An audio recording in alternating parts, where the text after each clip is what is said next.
Grizzlies fans know it's the team that gives you the edge. Big River Steel does too.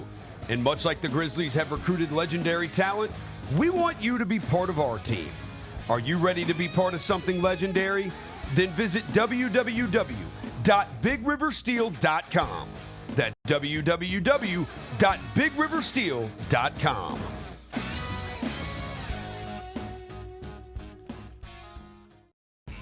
When it's all on the line, you turn to the strong, the stable, the unwavering.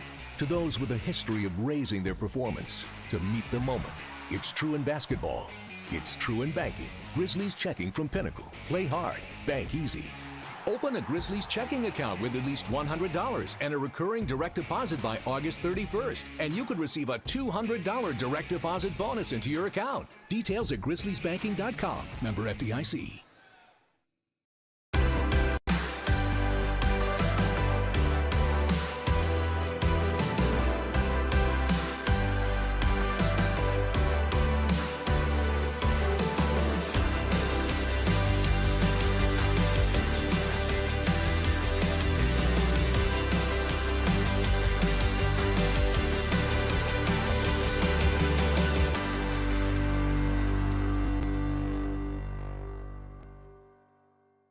I think we have the college basketball title futures. UConn's number one. I really like Houston. I'd have them winning it all, but you can't be giving Drake jerseys. What is wrong with you? Maybe the Drake curse is stronger in college basketball. How long has he been riding with Kentucky? He wore an Alabama jersey and Saban retired. The Odds Couple with Rob Fisher, Lang Whitaker, John Roser, and CJ Hurt live Thursdays at 2 p.m. on YouTube at Grind City Media and the official Grind City Media app.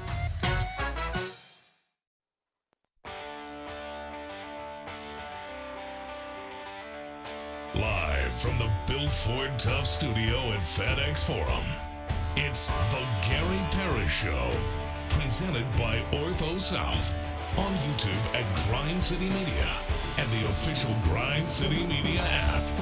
Now, here's your host, Gary Parrish.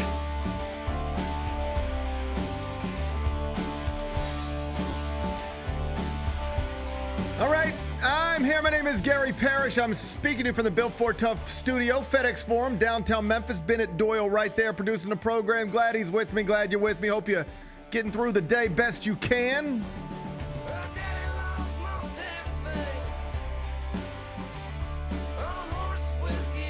And I hope you're ready for some Summer Grizz, because the Summer Grizz are in action tonight. It's the debut, presumably, of Zach Edey in a Grizzlies uniform. They're in Salt Lake City. We'll talk about it momentarily. Plus, you see all these new assistant coaches? Got a bunch of new assistant coaches, a bunch of new faces walking around the building, Bennett. We'll talk about it in great detail. First, though, quickly, let me set today's schedule for you. 10:20 on Mondays. I'm usually joined by Michael Eaves from ESPN, but he's in Scotland today. I bet he's playing some golf. That's a good place to play golf. Didn't they invent it there? I feel like that's the birthplace of golf. I think it is. You know how this is the birthplace of rock and roll? Yes. I think that's the birthplace of golf. So Michael Eaves has gone to the birthplace of golf. I'm not going to make him get off the golf course to talk to me about stupid basketball and stuff. So he ain't going to be here today. So instead, we'll use that segment to discuss USA basketball, where 22-year-old Anthony Edwards has already declared himself the #1 option heading into the Summer Olympics. I love the confidence. I wonder what LeBron and Steph and Kevin Durant think of it. We'll discuss that in about 25 minutes. When we finish doing that, we'll take a break, come back, and do 5 more things you need to know, at which point we're going to discuss 5 previously undiscussed stories. Among them, oh, buddy, we got a new Dear Jane. Oh, nice. This one's wild. This one's interesting. It involves some new neighbors, all right, and some weird stuff that's happening in the middle of the night. Woman writes to Jane, because that's what you do when you encounter things you don't really know how to handle them. You just ask Jane. So she writes to Jane, and it's a wild situation. I don't know that it's a weird one, Bennett. I'm gonna run you through it. We'll do that in the third segment. Caitlin, Clark, and Angel Reese both did something this weekend that no other women's basketball players had ever done before.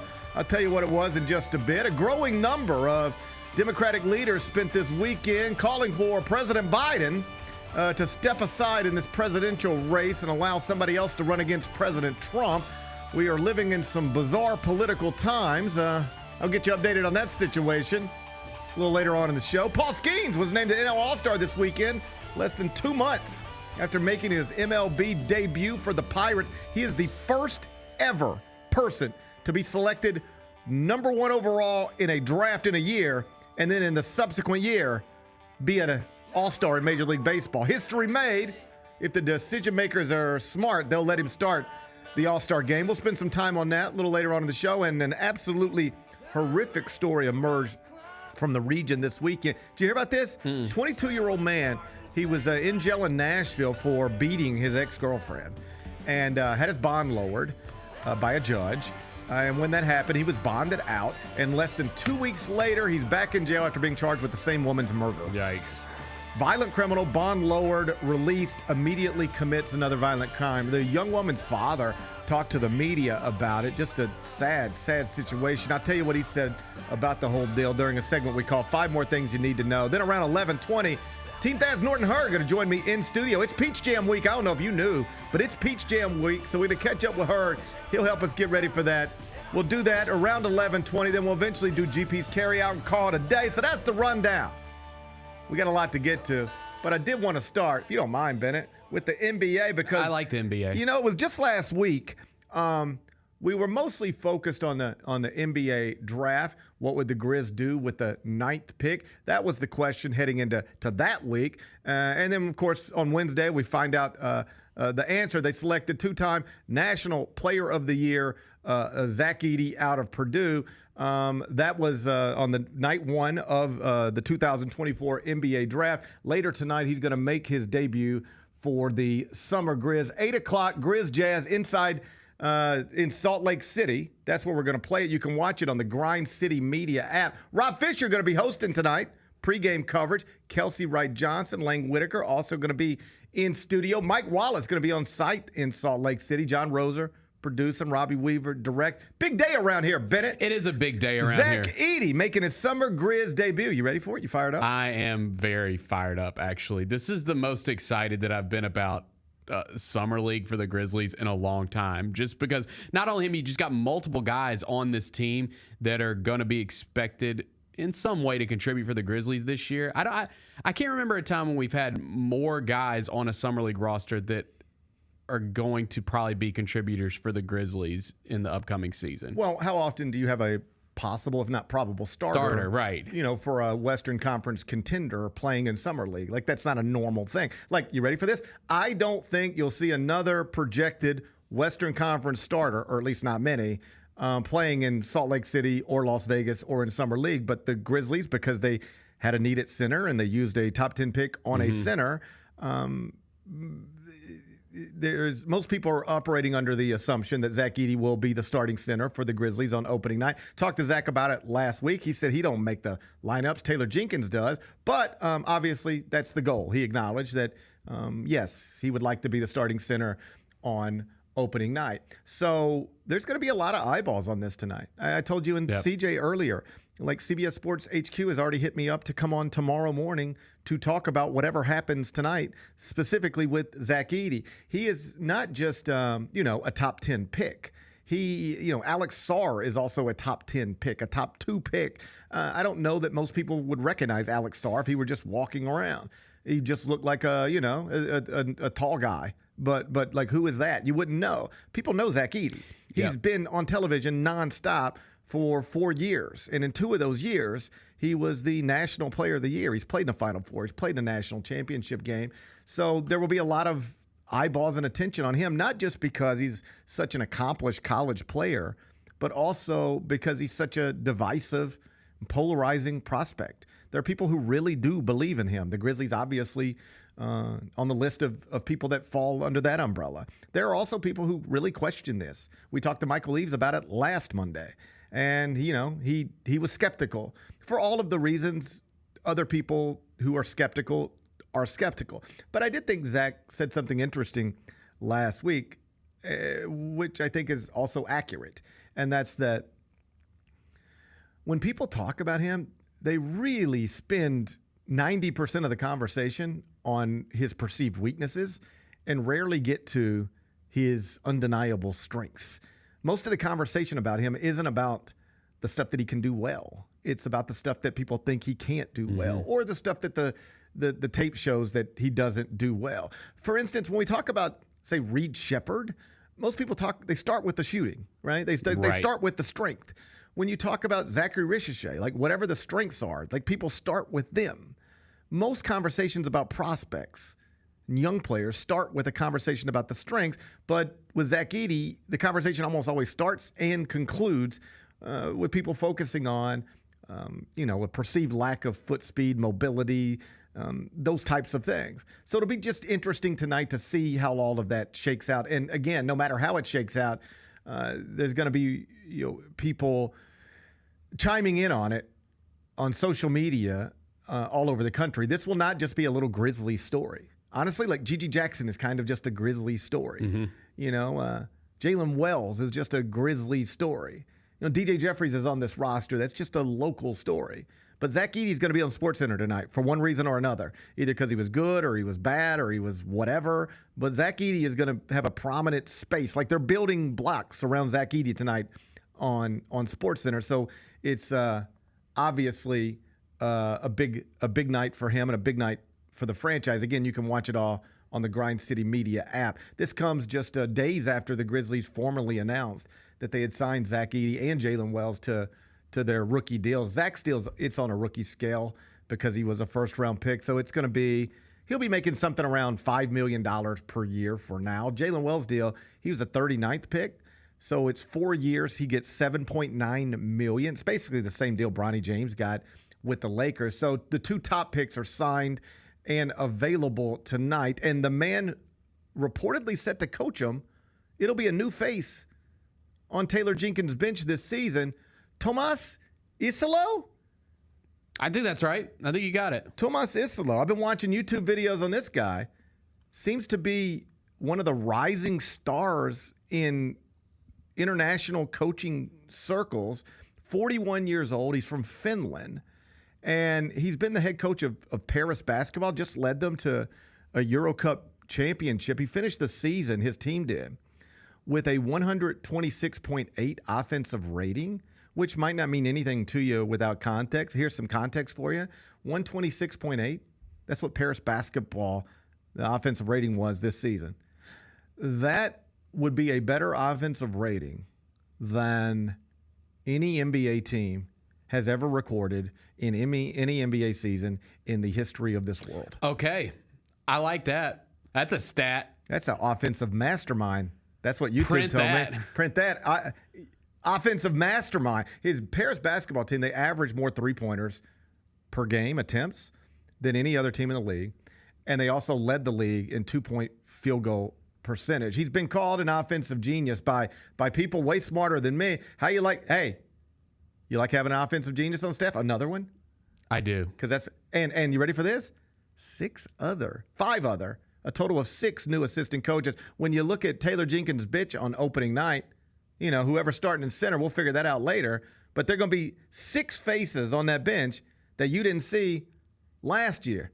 That's a lot of turnover. There's been speculation all offseason about, staff changes. And what we find out is that basically everybody is gone other than Taylor Jenkins, Anthony Carter, and Patrick St. Does that concern you at all? Or is that just normal, like, hey, it's time to shake things up? No, I never really, to be honest, I never really think too much about, what this, obviously it matters, right? Sure. This is very important to your franchise, but it's not something that I ever, pay super close attention to, the assistant coach turnover around the league. So, no, I'm not concerned because at all. Assistant coaches in college basketball, we talk about them so much differently than we talk about them in the NBA because they are largely they're recruiters or not largely recruiters, but they're often recruiters. And so there's something tangible you can point to with them. Mm-hmm. Like this assistant is prioritizing. He's the lead recruiter. He got on this. So-and-so. Yeah. He got this done. It's you hear this all the time. Like this assistant got this done.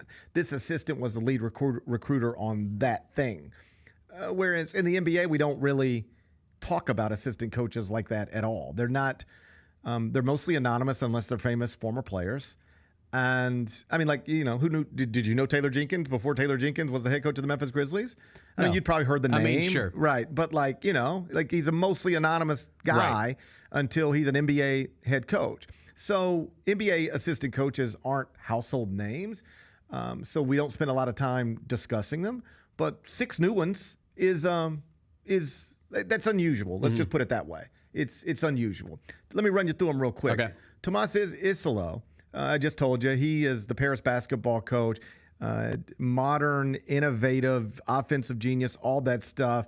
He is going to be the lead assistant on Taylor Jenkins' new staff and will be reportedly coaching this. No, Jason March will be coaching the Summer League team. Jason March is coaching the Summer Vernon League. just texted us. That site was wrong that said that Tomas is going to be the head coach of the Summer League there team. was a report that said he was going to be coaching the Summer League. That's what I saw. Jason March is going to be coaching. Okay, so shouts to Vernon for setting the record straight on that.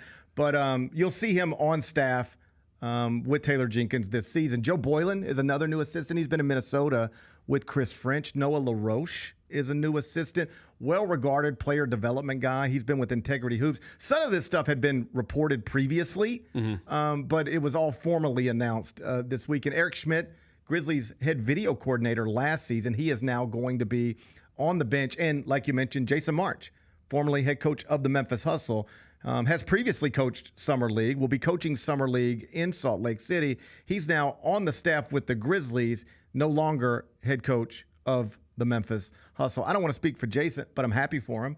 I think he was ready for a change. Maybe not looking for a change, but ready for a change. That G League life is hard. Yeah. It's a hard life. Like if you're an assistant coach in the NBA, do you know what that entails? You're on private planes and you're in 5-star hotels. Mm-hmm. You know, everything is done in a first-class way.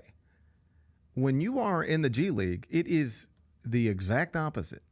I cannot tell you how many times before we got great direct flights, Memphis to LaGuardia, or at least direct flights, Memphis to LaGuardia. I used to have to fly through Atlanta twice a week, like every week during the season. I was just like, I got to go to Atlanta tomorrow. Mm-hmm. And I'd be connecting in Atlanta, and I'd every once in a while get on the plane when there'd be a G League team getting on the plane with me.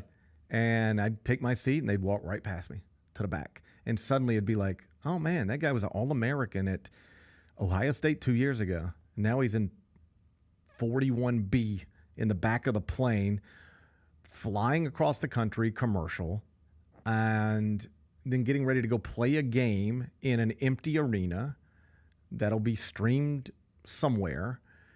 And, like, that's a hard life. Yeah. Relative to what you are used to. Because often these guys, like, let's just keep it with, say, an Ohio State player. You're at Ohio State, it's the same thing. You're flying private planes, 5-star hotels, packed arenas, national television.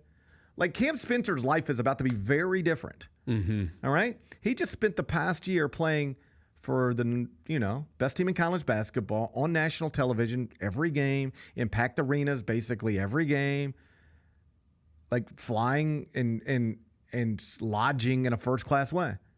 That's over for him, assuming he spends time with the Hustle. It'll be commercial flights and connections and the backup planes and Courtyard by Marriott's and Hampton Inns and, I don't know. But it's just a different lifestyle altogether. And I can completely understand why, if you've been living that lifestyle for a little while, you might like to do something a little different. And now Jason March getting on Taylor Jenkins' staff, allows him to do something different. So happy for him. And it is interesting. It's a pretty diverse cast of characters. Mm-hmm. And it does suggest that the way the Grizzlies play on some level will look different. Because if you are bringing in somebody who is considered one of the great young offensive minds in basketball, you're not just bringing him in not to listen to him, are you? You're not just bringing him in not to have input, not to have his fingerprints on all of this stuff. So it'll be interesting to see what that looks like and, what it looks like tonight, but we finally got confirmation this weekend.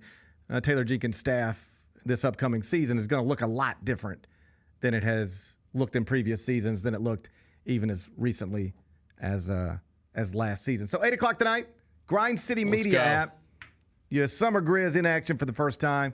Zach Edey in a Grizzlies uniform for the first time. When we come back, turn our attention to USA basketball. They're out in Las Vegas getting ready for the Paris Olympics. And surprise, surprise, Anthony Edwards was the star of media availability yesterday. Said he already considers himself the number one option for Team USA. Wonder what Kevin Durant, LeBron James, Steph Curry think about that. In fairness, that's the clip that's gone viral. Anthony Edwards, you do a little digging, said a lot of stuff yesterday that suggests that maybe he was saying that viral clip, with his tongue firmly pressed into his cheek, right? Either way, it's a funny clip. We'll talk about it next. USA Basketball. It's Gary Parrish Show, presented by Ortho South.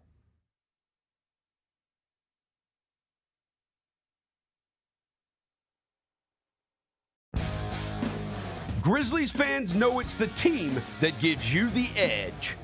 Big River Steel does too. And much like the Grizzlies have recruited legendary talent, we want you to be part of our team. Are you ready to be part of something legendary? Then visit www.bigriversteel.com. That's www.bigriversteel.com.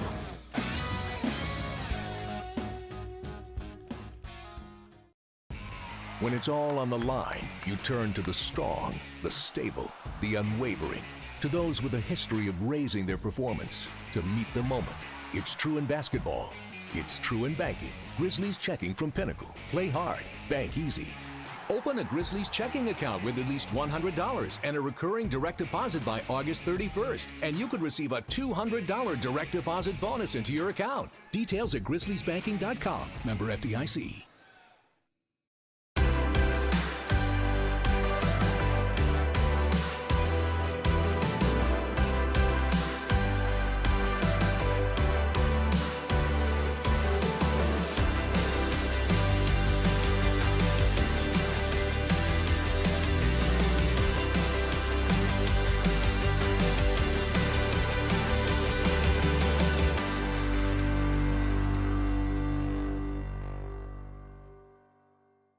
I think we have the college basketball title futures. UConn's number one. I really like Houston. I'd have them winning it all, but you can't be giving Drake jerseys. What is wrong with you? Maybe the Drake curse is stronger in college basketball. How long has he been riding with Kentucky? He wore an Alabama jersey and Saban retired. The Odds Couple with Rob Fisher, Lang Whitaker, John Roser, and CJ Hurt live Thursdays at 2 p.m. on YouTube at Grind City Media and the official Grind City Media app.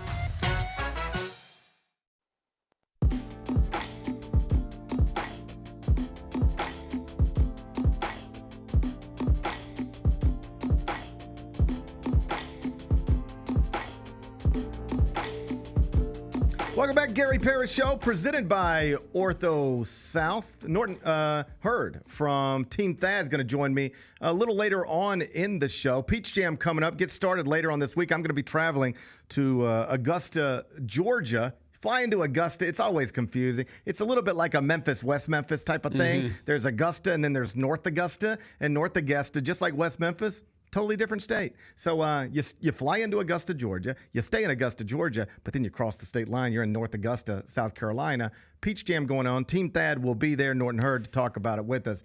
He'll be here later on in the show. Also confusing, they call it Peach Jam. Georgia Peaches. Georgia Peaches. What are we doing? Do West Memphians identify as Memphians or Arkansans?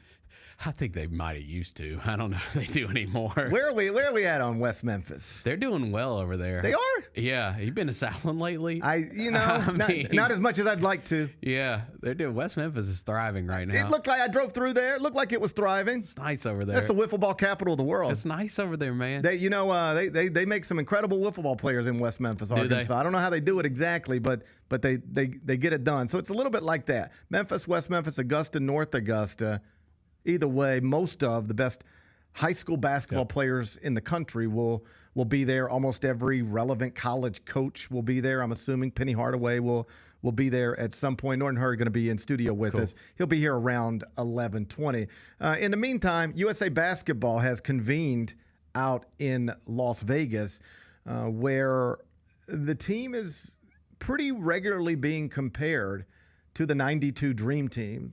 This has been suggested that it's the greatest collection of basketball players we've assembled since 1992. It's certainly among the most decorated.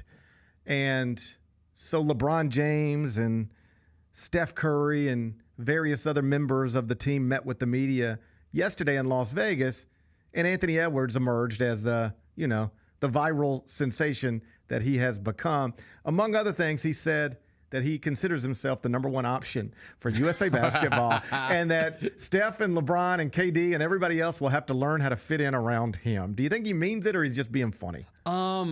I think he believes it. I think he's being funny, but I think he truly believes it. I think he's being funny. I think he also truly believes that he should be. I think he also knows that he probably won't be, and even suggested as much deeper into the media availability. The clip that went viral was him with a smile because he's got this just a perfect smile. I saw somebody on SportsCenter, one of the hosts, say this weekend, I think it was Zubin Mehenti maybe, was in studio, and they were talking and said if you could invest just like in a basketball player, maybe even in a professional athlete. I guess right now Caitlin Clark would be a good thing to invest in. Sure. Angel Reese looks like a good thing to invest in. But the point was if you could invest in somebody like the whole package, the on-the-court stuff, the off-the-court stuff, the marketability, the smile, just the way he looks, everything, Anthony Edwards would maybe be the guy. Because he's obviously undeniably great on the court, a 22-year-old superstar, but he is awesome in interviews. He's naturally funny, like naturally hilarious, and never hesitant to tell you what he thinks about anything. And he'll just talk to you in a way that I don't think all professional athletes approach press conferences. Like, he's not there just to answer whatever question you have in the most boring way possible. Like, he's there to talk with you and have fun with you and interact with you, and that always comes across. So he's doing that thing yesterday, and he goes viral for saying, and that's the headline, Anthony Edwards says he's the number one option. But it sounded like he was just being funny. I think he has the confidence that he really does believe he should be. Or could be. Right. But also later in the interview, he says things like, when you have Steph, LeBron, and KD, you just have to put two of us regular guys out there with them, and we're going to be fine. So he has this unique ability to be confident while at the same time showing humility. Like, he consistently calls Kevin Durant his favorite player of all time and still talks about getting butterflies with the idea of just getting on the court with him and playing with him. Like, he's never played with Kevin Durant. That's his favorite player. I didn't realize this till I was reading about it. The first NBA game Anthony Edwards ever attended was an Atlanta Hawks game. He's from Georgia. So it's just like a kid growing up in the Memphis area. He goes to an Atlanta Hawks game to see who? KD and the Thunder. Yep. Yeah. That's who he wanted to see. That's who, there are kids who come to FedEx Forum because they want to see John Morant or Desmond Bain or Jaren Jackson. Well, Anthony Edwards used to be one of those kids growing up in Georgia, and he went to a Hawks game not to see who was playing for the Hawks, but to go see Kevin Durant. So he has this unique ability to go viral in the playoffs by cooking Kevin Durant and yelling at Kevin Durant, but then just as soon as that's over, the competition's over, he's like, yo, yeah, I got him, but that's my favorite player of all time. I got nothing but respect for that guy. And so that stuff comes across as well when he's talking yesterday. But the clip that went viral was, I am the number one option for USA Basketball. And he even said that might sound funny to you guys, but it might sound weird to you guys, but it doesn't sound weird to me. That's the way I think it would be.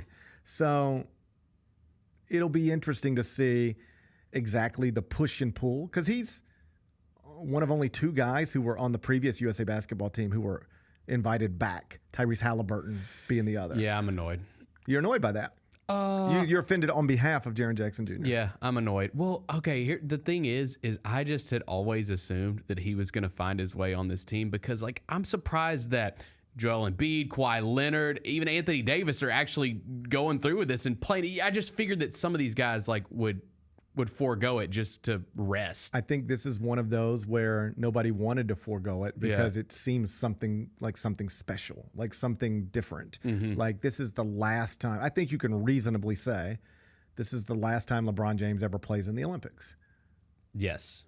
And if you ever want to play on an Olympic team with LeBron James and Steph Curry, let's just keep it there. Let's say Kevin Durant too.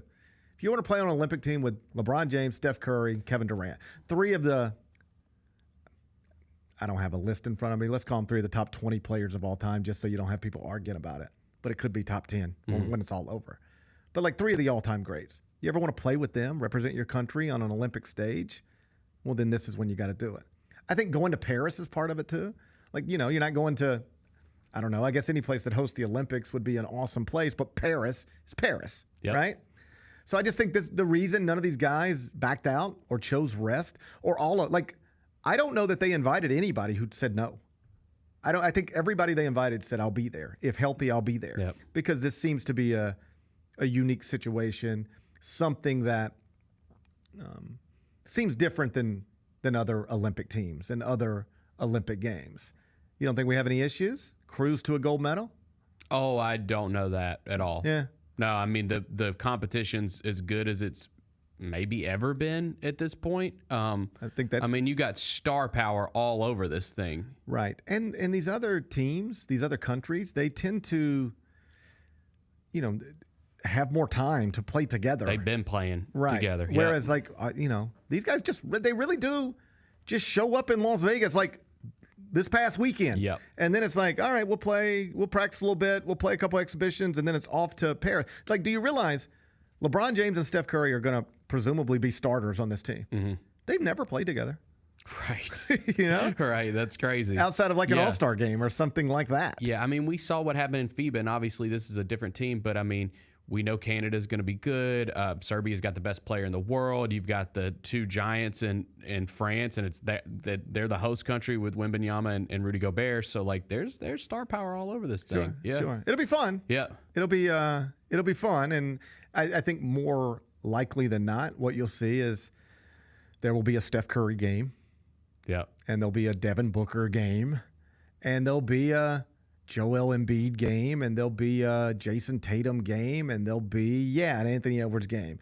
I don't think it'll be one of those where it was so clear the best player for the United States was the same dude every night. They did kind of say that last year when USA Basketball, and it was Anthony Edwards.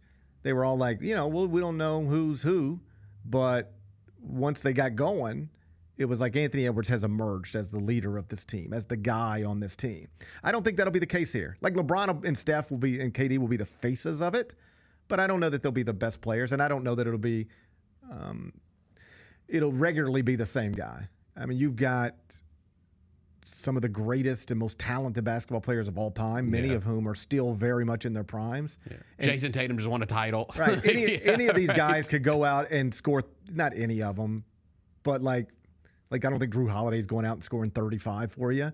But like most of these guys could, on any given night against any country, go out and get 35 on you. And I suspect that'll be the way USA Basketball unfolds. Out in Vegas right now, the other headline that came out of it, LeBron gave media availability and just explained that he was happy to take a little bit of a pay cut to keep the Lakers out of that second apron. He sort of compared it to a marriage. He said, like, when you are in a marriage with somebody, you've got to work on it. And both of you have to give and compromise a little bit. And the implication was they've given a lot to me. They drafted my son 55th.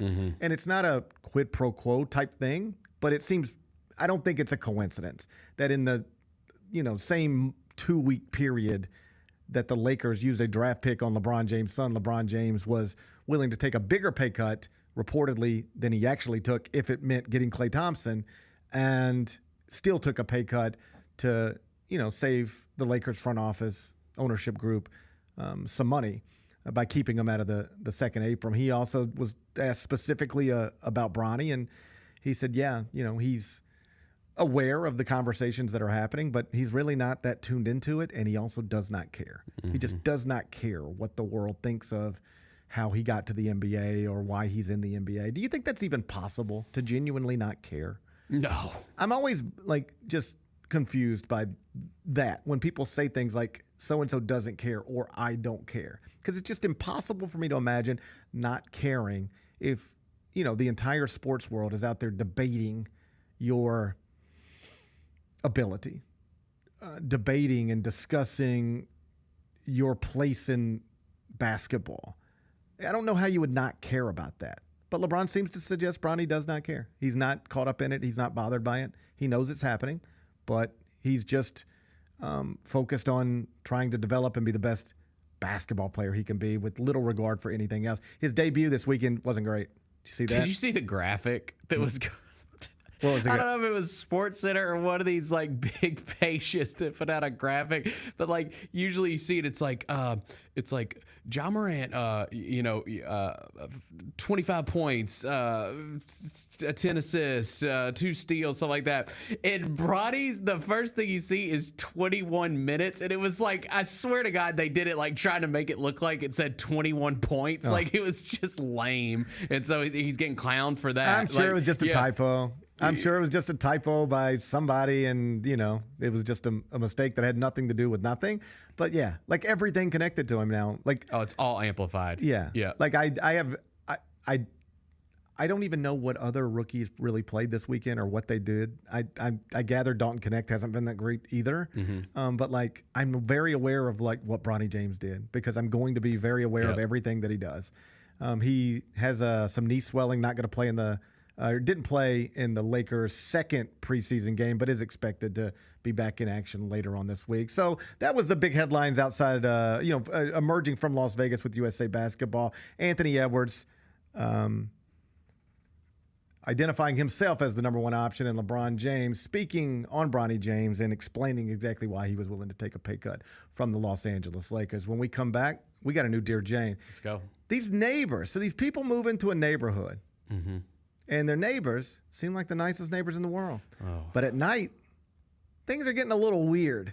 Okay. And this woman doesn't know how to handle it exactly. I'm going to run you through. I'm going to read you the whole thing, right, Bennett.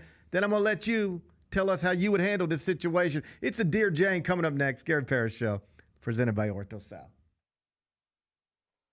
Mike did his favorite black films of all time. Mike, where we at? If there's one movie I know every single line to, it is Coming to America. There we go. It is Coming to America. It can come on any time of any day, and I'm going to stop and watch at least 20 minutes of it. Get all of your HBCU sports and culture news by tuning in to HBCU Huddle with CJ Hurt and Mike Wallace. New episodes drop every Thursday on grindcitymedia.com, YouTube, and Spotify.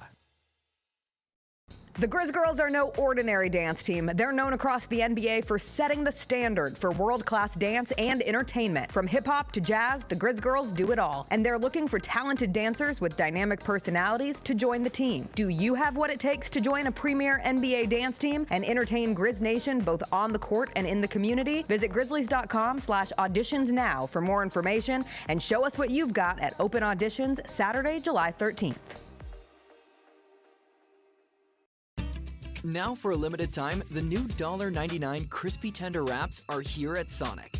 Who could deny a crispy chicken tender with bold flavors like hickory barbecue and cheesy Baja?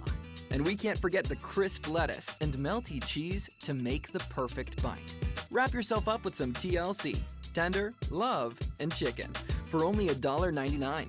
Sonic $1.99 crispy tender wraps. Tax not included, limited time only at participating Sonic drive-ins. Look at the score. Look at the score he just did. Hey, but look at the bench, though. Look at number 3. Right before I walked in the locker room, Danny Ainge pulled me to the side and said, hey, Tony Allen, come here. Let me give you a little basketball etiquette. When you're down 40, do not do an in-game windmill. It's just disgusting for the game. The Chris Vernon Show, presented by Caesars Sportsbook, live weekdays at noon on YouTube at Grind City Media and the official Grind City Media app. We have another edition. This will be the third edition of the Debate Club. You guys are going to sell a shoe to Mr. Bennett Doyle, our producer over here. Oh, yeah. I saw these. I've seen these. I saw these on social media too. It's the perfect house shoe. I know, right? Like, yeah, it's not even a house shoe. I bet you they're really comfortable. You know, you heard of unisex. This is unifoot. Oh my God. The Sneak Fest Show, live Tuesdays at 2 p.m. on YouTube at Grind City Media and the official Grind City Media app.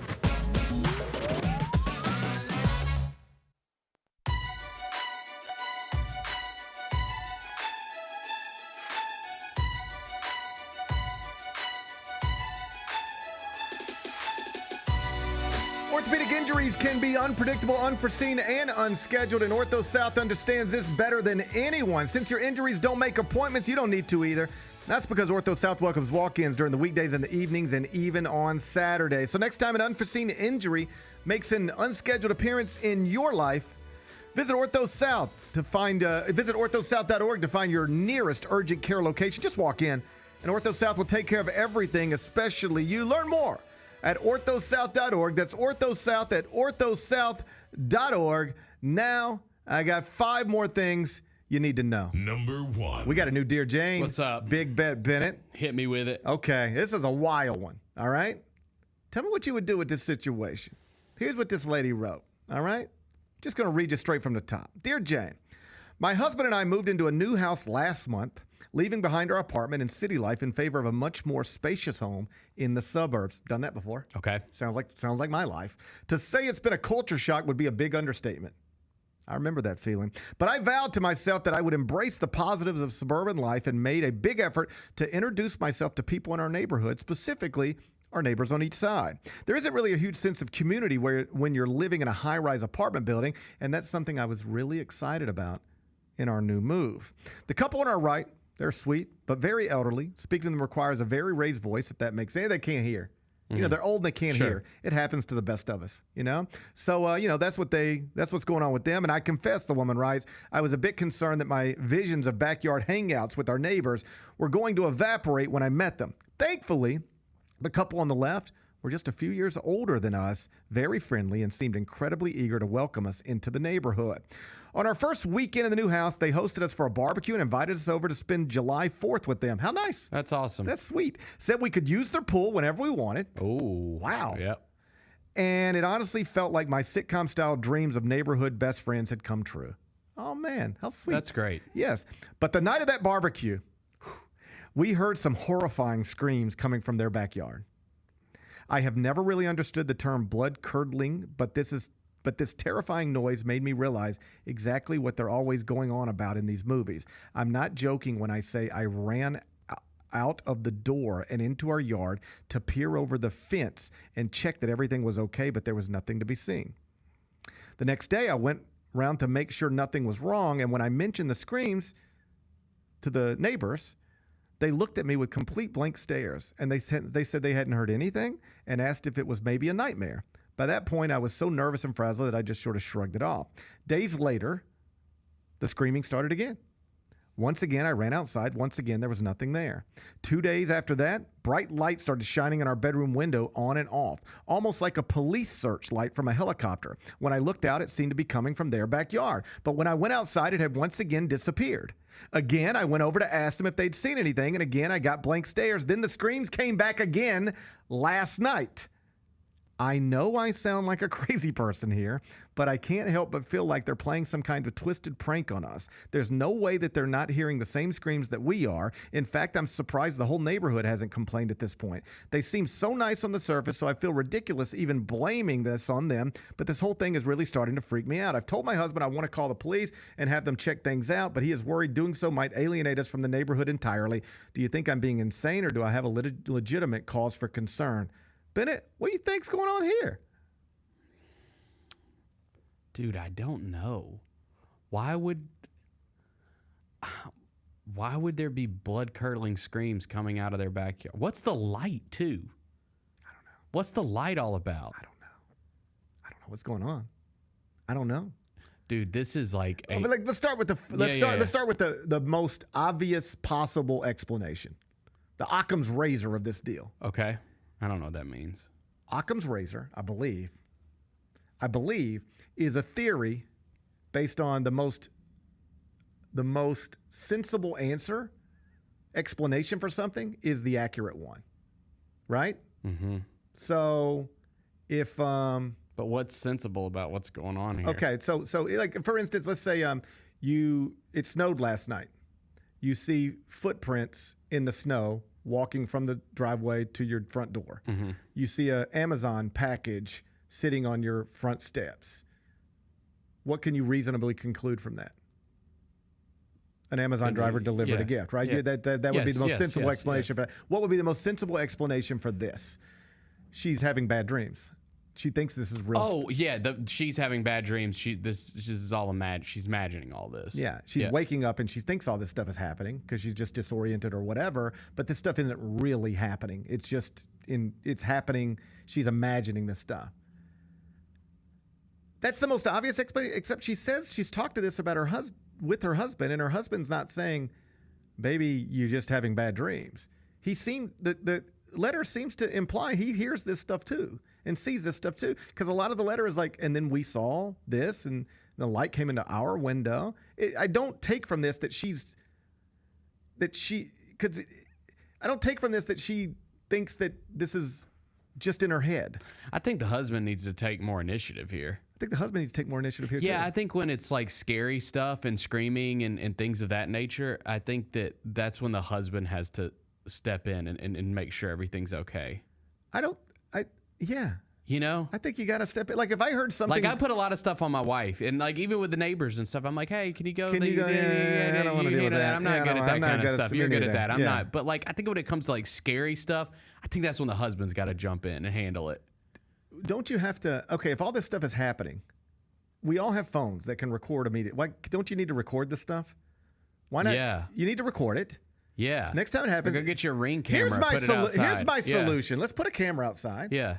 And let's also, the next time this happens, let's record this. And then the next time we walk over to the neighbors and we say, did you guys hear screams last night? And they go, what are you talking about? We didn't hear anything. You go, here's what we heard.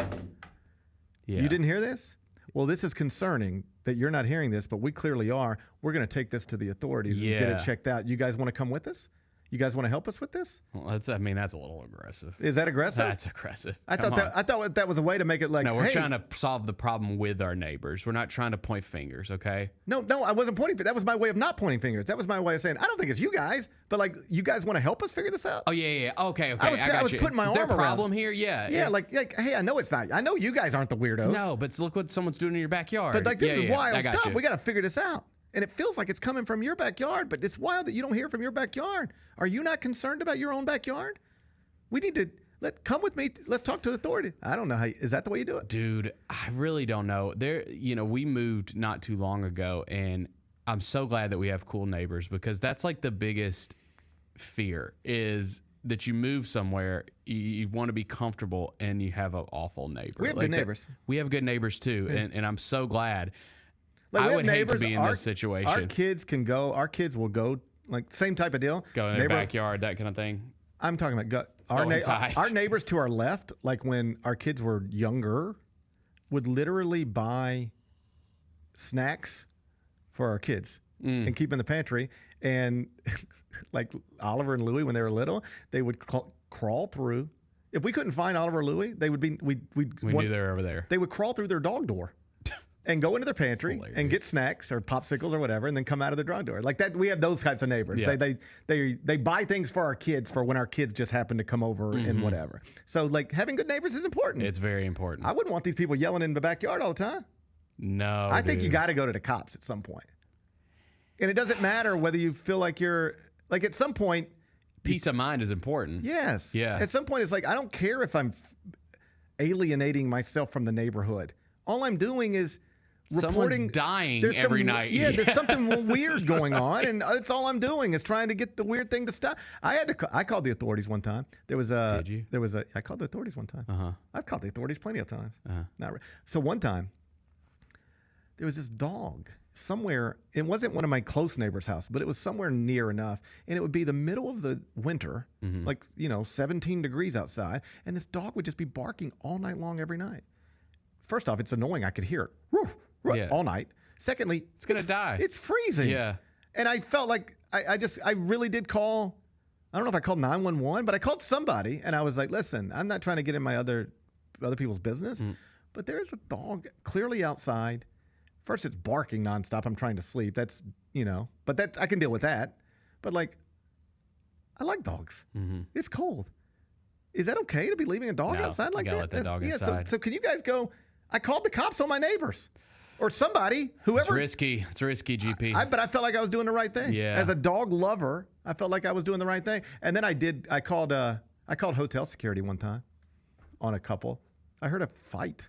Oh, yeah. I mean, it sounded like if physical altercation. Yes, yeah. Yes. It sounded like you have to at that point. I just called the front desk and I said, hey, listen, once again, I don't want to get anybody's business, but it sounds like the room next to me, it sounds like maybe somebody should check on them. Yeah. Click. Right. And then I heard him come up and knock on the door. And I heard all that. I was actually nervous. Like when they leave, does the guy come knock on my door? I think it was me. Yeah. Yep. But I just, I chain locked it and whatever. Good. I think you got to go to the authorities. I think you go back to your neighbors one more time with video or audio evidence. And if they aren't willing to talk to you about this now, if they just are staring at you blankly, at that point you say, well, then I'm going to take this to the authorities and see if they can figure it out, because obviously this is and see where it goes from there. I think, but you just can't keep living like this. No, you can't. Can't live like this. Not in your own home. Yeah, not in your own home. You pay good money for this home. Yeah. You shouldn't be scared at night. I think you got to take it to the authorities. Yeah. Number 2. Big weekend in the WNBA. Caitlin Clark did something no other woman has ever done in basketball before. And guess who else did? Angel Reese. Isn't it wild that these two women are both delivering? Yeah, it's especially Angel too. I mean, she awesome. just broke Candace Parker's double-double record. Yeah. So Caitlin Clark recorded the first rookie triple-double in WNBA history. You ready for this? Every woman who has ever played in the WNBA has been a rookie at one point. They've all had an opportunity to do this. All of them. Dinah Taurasi, Asia Wilson, Candace Parker, Brittany Griner. Name whichever one you like. They've all had an opportunity to do this. They've all been rookies. They've all played games. Nobody had ever recorded a triple-double as a rookie until Caitlin Clark did it this weekend in a victory, high-profile victory on CBS. It's America's most watched network. Is the Network of Stars. And then Angel Reese one day later, 13th consecutive double-double. Not just a rookie record. That's a WNBA record. Nobody's ever done this, what Angel Reese is doing right now, what she's still in the middle of doing right now. And nobody ever did what Caitlin Clark did this weekend until Caitlin Clark did it this weekend. These are arguably the two most famous women to enter that league ever, arguably, just because of where they had lifted college basketball and all of the attention on them. Caitlin more than Angel, but obviously both of them are super famous at this point. And they're both delivering. I know particularly Caitlin had some ups and downs early, but she's legitimately now proving to be one of the, best players in the world as a rookie. And Angel Reese is proving to be one of the best players in the world as a rookie. I mean, I didn't know how this would register, this new emerging WNBA, but whether the attention Caitlin and Angel brought to college basketball would translate to the WNBA. I was worried on some level, not worried, but I thought, maybe it just won't matter as much. We'll just find something else to do. But we are watching this stuff and talking about this stuff and keeping up with this stuff. And it is primarily because of those two women. How about this?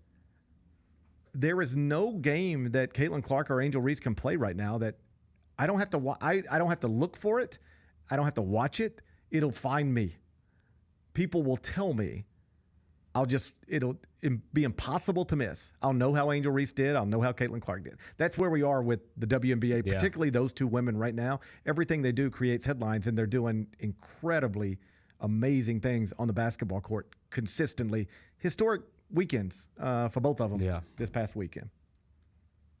Number 3. Democratic leaders, growing number every single day, continue to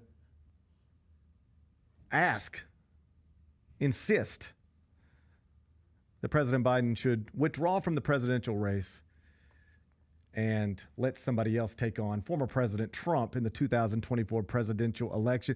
President Biden, as recently as this morning, said he's not doing that. Do you think when you go into polling place on a election day, do you think your options, the two big options, are going to be Donald Trump and Joe Biden, or are you starting to move off of that? I think it will be. I'm kind of surprised. I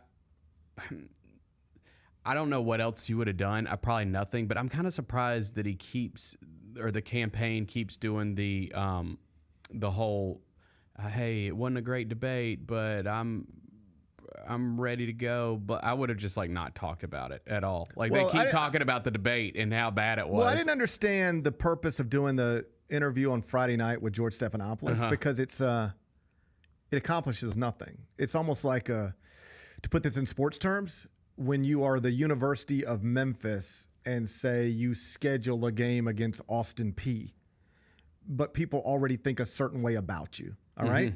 There's nothing you can do against Austin Peay to make people think differently about you. It's either you can go beat Austin Peay by 30 and people be like, well, of course you beat Austin Peay by 30. You're supposed to. Right. But then if you mess up against Austin Peay, it's like, well, God, that didn't go so. It's like you can't win. What's the reward for doing this? You do it well, nobody cares because everybody will just assume it's like, oh, it's a softball interview selected by your administration. You might have had the questions in advance. That was another controversy. Sure. He went on radio, and the radio host had to acknowledge that she was fed questions by the administration. They fired her. Oh, wow. She got fired because she didn't disclose that. It was supposed to be hey, we're having the president on. We're going to talk. We're going to talk to him, and she had to subsequently acknowledge, oh yeah, we use questions that they gave us. Pre-approved. Yeah. Right, pre-approved questions. So, it's like if you do that, it doesn't prove that anything. Even if you do it well, it doesn't prove anything or disprove the narrative that is being attached to you right now, which is that you are too old to do the job, that you are too diminished to do the job. There's nothing he was going to be able to do in that sit-down interview on Friday night that would alleviate any of those concerns. Right. And the truth is, he didn't knock it out of the park. Even if he knocked it out of the park, it'd be like, so what? It doesn't change what we all watched. It doesn't change what we're all watching every day. And so I didn't understand the purpose of that. The truth is, the only thing he could do to alleviate any of these concerns is do another debate and kill it. I don't think he can. That's the problem. I don't think he can do it. I wonder if they will. He says he will. To try to just get, If you're going to do another one, I would do it quickly. That way you have to, if it's a disaster again, then you leave no choice. It's like, buddy.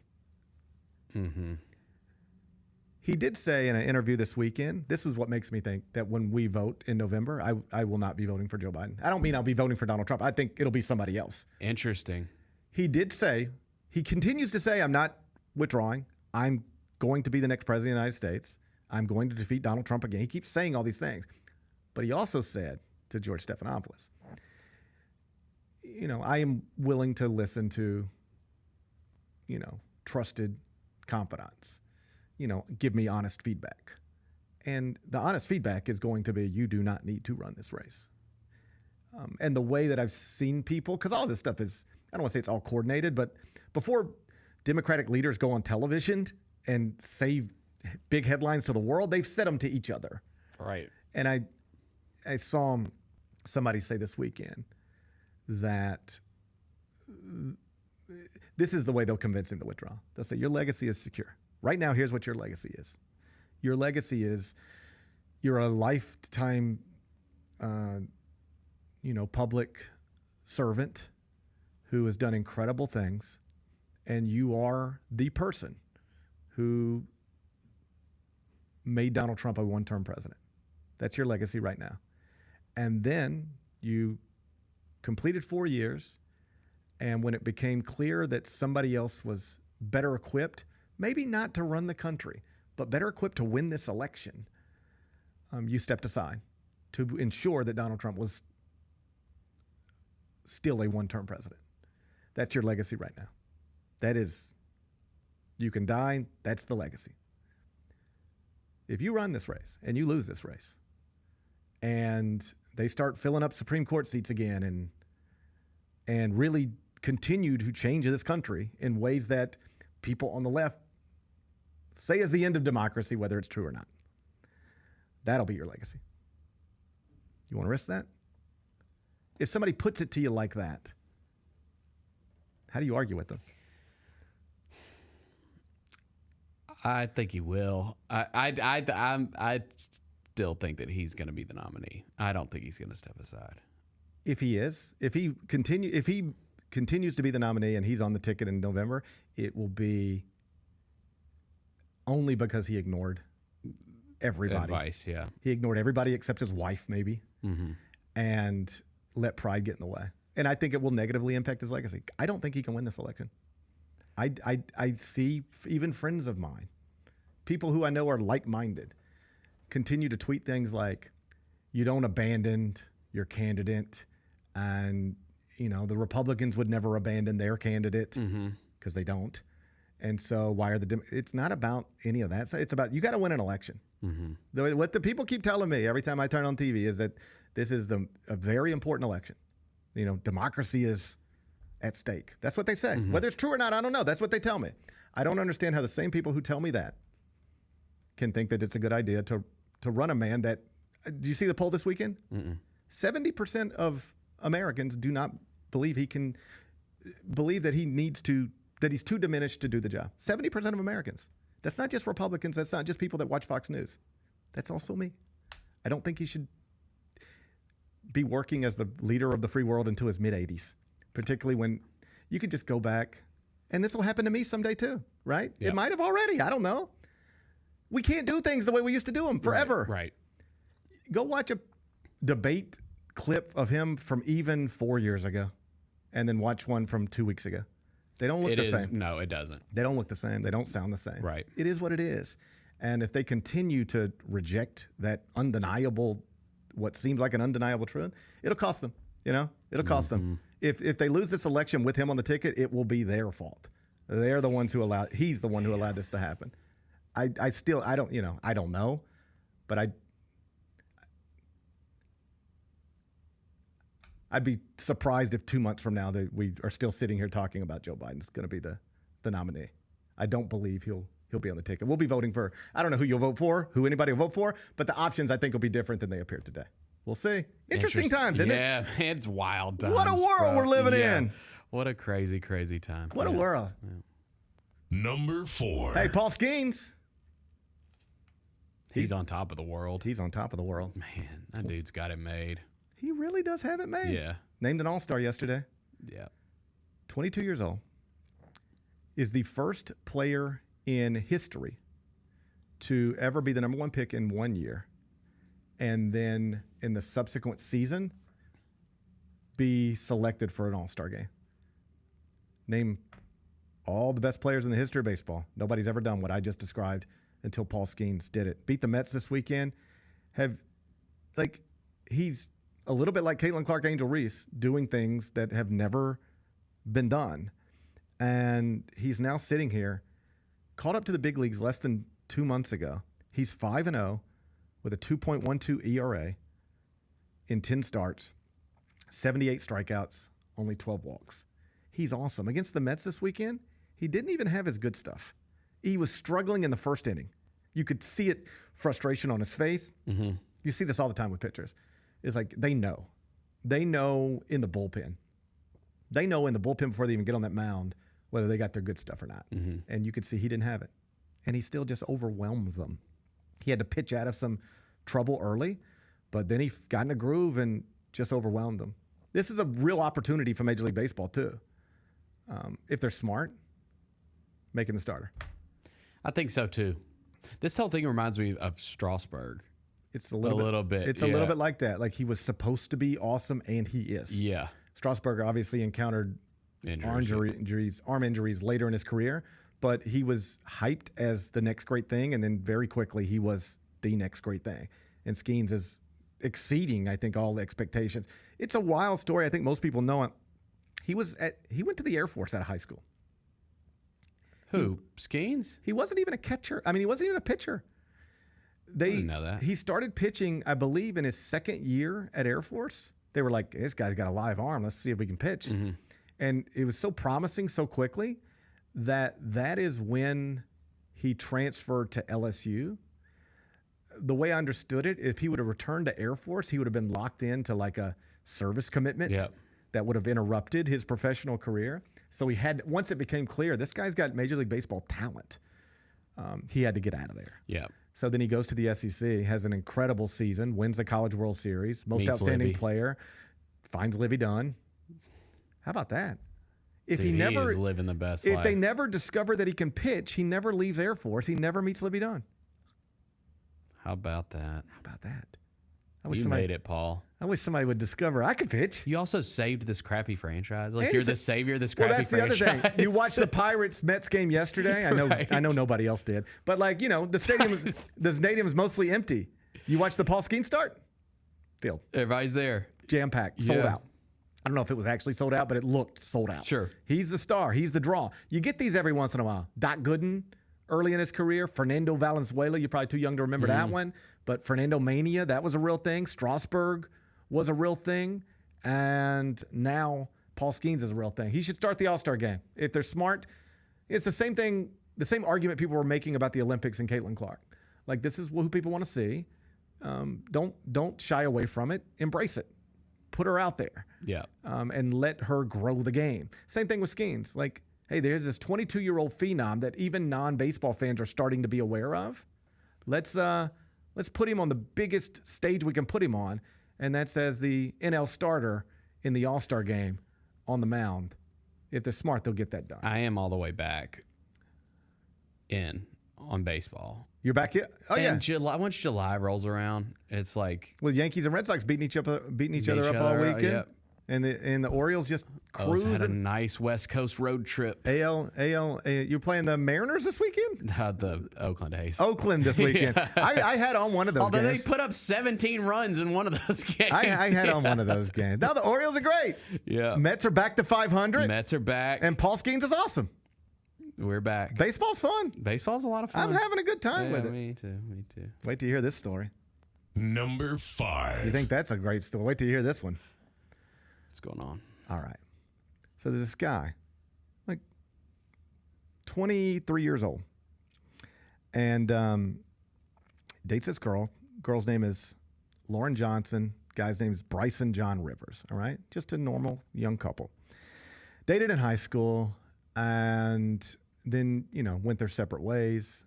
But best I can tell, was on again, off again relationship, toxic. Okay. But can't quite give each other up for whatever reasons. Anyway, it becomes a violent relationship, and this guy was convicted of beating her up, like kidnapping her and, driving around in a car, won't let her leave, beating her up. He was violent with her, physically violent with her, and beats her up, and like multiple incidents. This isn't just like some one-time Chris Brown, Rihanna thing, whatever, Yep. Not that that's okay, obviously not, but it's like this was a pattern of abuse, physical abuse. And eventually he was arrested for it. And he was charged with various crimes. And he was being held on bond. His bond was $250,000. He was being held in Nashville. They had just gone to Nashville for like a, little vacation getaway type thing. Young couple, like young couples do. And it got really violent there. And he was arrested and charged with the crimes. And he was in jail on a $250,000 bond. They couldn't afford to bond him out. He's been in jail for 6-7 months now. Well, they kept going back to the judge trying to get the bond lowered. And the young woman's father, who is a doctor, kept going to these court appearances. He lived in Mississippi. The young woman was from Mississippi. She's a college student in Mississippi. Okay. And he would travel to Nashville to be at these hearings. And he would consistently, in emails, letters, verbally, in every way he could say it, he would tell this judge and anybody else who was involved, he'd say, this man has been beating up my daughter for years. And if you let him out of jail, he's going to kill her. That's what's going to happen if you let this guy out of jail. He will kill her. That's what's going to happen. All right? So about 2 weeks ago, bond gets lowered to $150,000 from $250 down to $150. Suddenly that's manageable for the family. They bond this guy out with conditions. Bond it out. As soon as you leave, you got to go get an ankle monitor, and you're not allowed to leave the state and we got the monitor, and that's like step one. You walk out of here, you go straight to the ankle monitor place, get that done, and then check in with us, and you have all these restrictions on what you can and cannot do. Well, he leaves jail and did not go to the ankle monitor place. Right. Did not report anywhere. Nobody ever heard from him again. So at some point, the authorities in Nashville, they called this woman's father, and they said, Mr. Johnson, we just wanted to make you aware that the young man who was in jail for beating your daughter has been bonded out. And we are not required to let you know that, but we are letting you know that now because we can't find him. We thought he was going to get an ankle monitor. He did not do that. We cannot get in touch with him now. We do not know where he is. Gets off the phone. He calls his daughter. Can't get her. Oh, God. Went over there. Security camera smashed. Place is a wreck. This person got out of jail, lowered his bond, got out of jail, and immediately went to kill this woman. Jeez. They found her body in a car. And the dad, who's a doctor, helped authorities with the removal of the body. It was bad. Mm-hmm. And he was talking about it pretty plainly, and media was asking, what did you see? He said, my daughter looked like she'd been punched 300 times. Jeez. That's what it looked like. This guy beat her to death. I told them this would happen. I said, if you let this person out of jail, then he will kill my daughter. And you did it anyway. You lowered his bond. You didn't have to do this. You lowered his bond. Now my daughter's dead. And so I only bring this up, not because it's a fun story, but this is something we've talked about previously. And it's a big topic of conversation in this area because it feels like every week there's a story about somebody committing a violent crime in the city. And then if you keep reading long enough, you'll find out that they had already committed another violent crime and they were out on bond at the time or early release. And it's a real divisive or it's a big issue in our country because it's become a political issue. And in fairness, it appears to be more of a right-wing issue than a left-wing issue. But this is a point I've made before. It should not be a right-wing issue. It should be an everybody issue. Violent people aren't just killing Republicans. It's Democrats who get shot and carjacked and all that stuff too. Right. And so one of the things I've consistently said, and I don't even know if this aligns with everybody else who, votes the way I vote, but I'm a big believer in violent people should be off the streets. And I guess among the reasons I wanted to bring this up is because often when we talk about this, it's a local story and it is it's a person of color. And I'm always aware that how it might come across as an old white man talking about a young person of color. Well, you should have never let him out of jail. It can come across in a way that I'm not completely comfortable with. And so I bring this one up because this isn't a person of color. This is a person who looks just like me or who looks just like my oldest son, right? And so just in the spirit of being consistent on this, this person should have never been out of jail. He was being held on a $250,000 bond, and it could not be met. He was going to stay there until a judge lowered it and to a place where it could be met. And now a young woman is dead because we let somebody who clearly should not have been free go free. This is a real problem in this country. Yes, it is. Every day somewhere in this country, somebody who has a history, a pattern of violence is committing another act of violence in this country. And often it's just because of the way the system just spits people back out. You release somebody early from jail or let them, where do they, it's not like there's, in this case is different than what I'm about to explain, but you hear somebody get arrested for carjacking, right? And they go and then they're bonded out and they're right back out on the streets. Well, it's not like there's a, $40 an hour job waiting on them. Why were they carjacking to begin with? Right. Because they don't have options. This is a lack of hope is an incredibly damaging thing to a human. when you feel like there's no hope for you anyway, like, well, what else? When you lose hope, you lose everything. Mm-hmm. And so it's like, all right, I'm out now. Don't have a job, can't get a job, got, legal stuff piling up. Yep. What's my way out? It might be the same thing I was doing, it's just a cycle, right? And so this is just one where I wish, I wish there would be more political pressure put on the people in power who have the ability to do things like this and not do things like this. Because there's a judge in Nashville now who's going to have to answer for this. They're going to put a camera in that person's face or, a mirror in that person's face. Mm-hmm. They're going to have to look at themselves. You really are responsible. You made a decision that cost somebody their life. Like, that's what you did. You did not have to do this.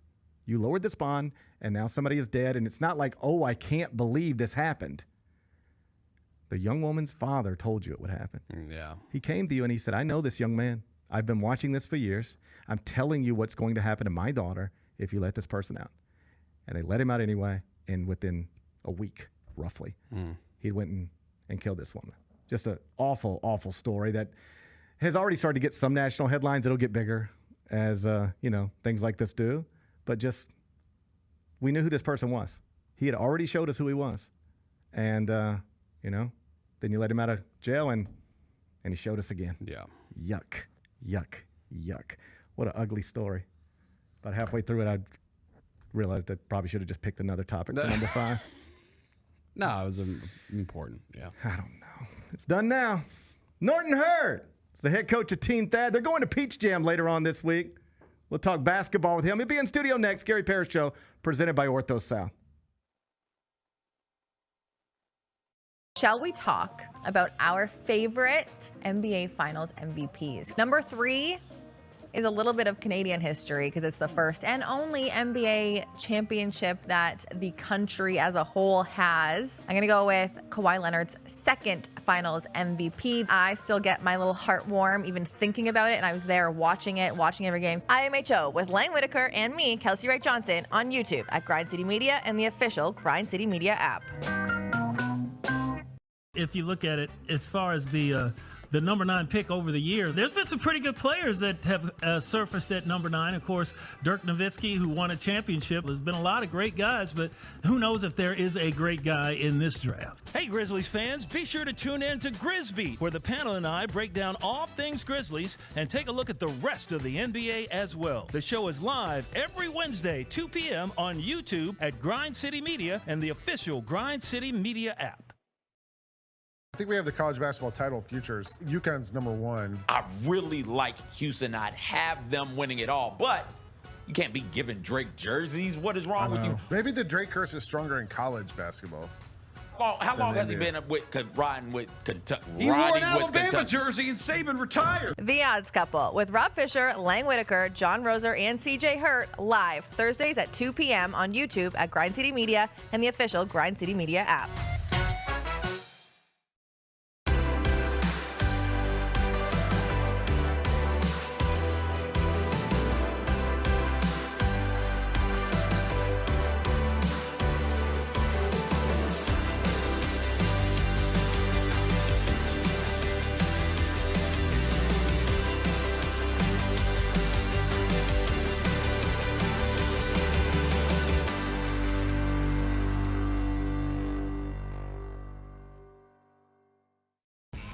When it's all on the line, you turn to the strong, the stable, the unwavering.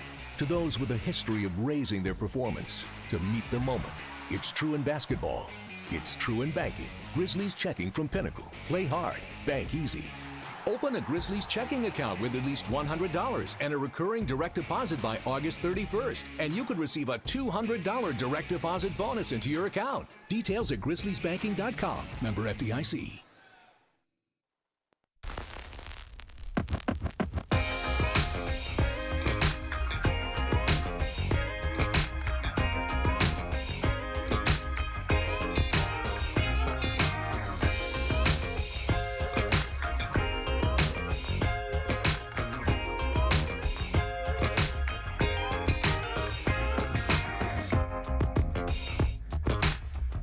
Welcome back, Gary Parrish Show, presented by Ortho South.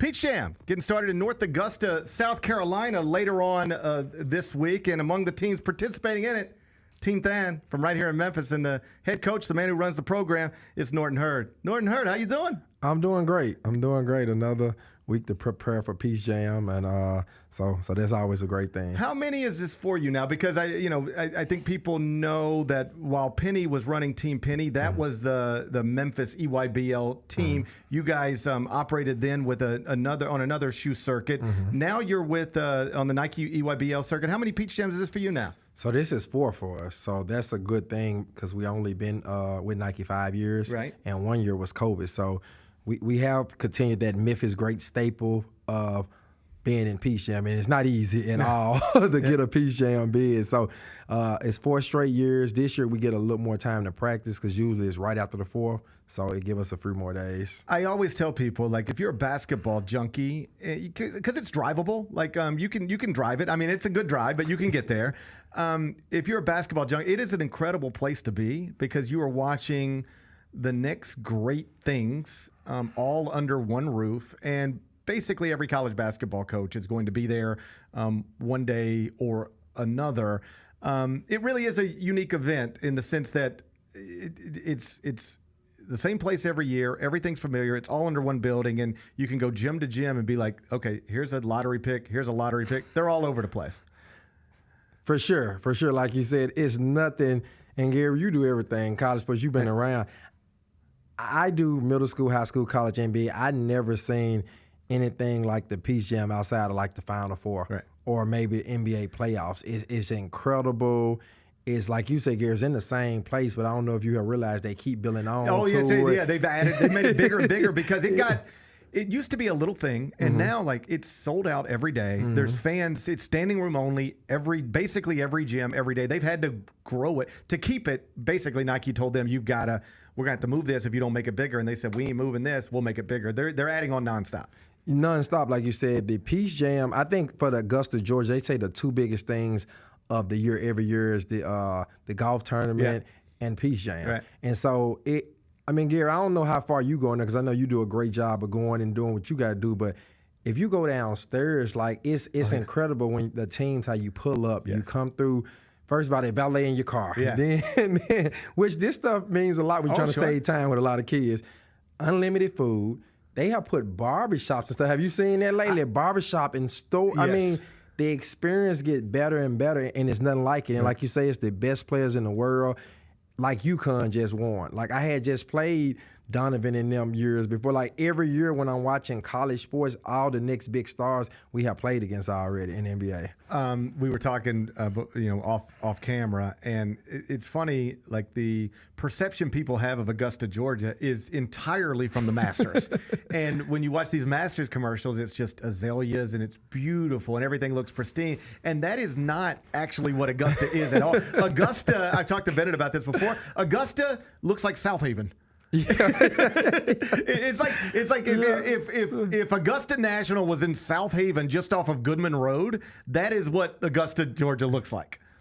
You probably or Germantown Parkway. That's what it looks like. Just a string of restaurants and strip malls and stuff like that. And Gary, I don't want to say this because I have to be down there and I love the people of Augusta, but I haven't even seen the side that look like as great as Germantown Parkway yet. Hold on.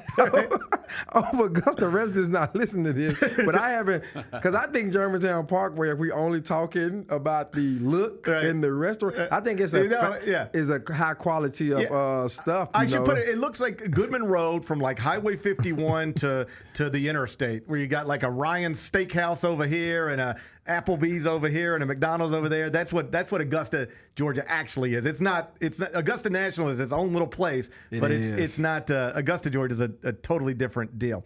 All right. So tell me, what kind of team do you got? There are years where you've thought you had a team that could go down there and compete and maybe win it. What kind of confidence do you go to Augusta with this year? So this is the thing, Eric. To make Peach Jam is an honor, right? Only 24 make it.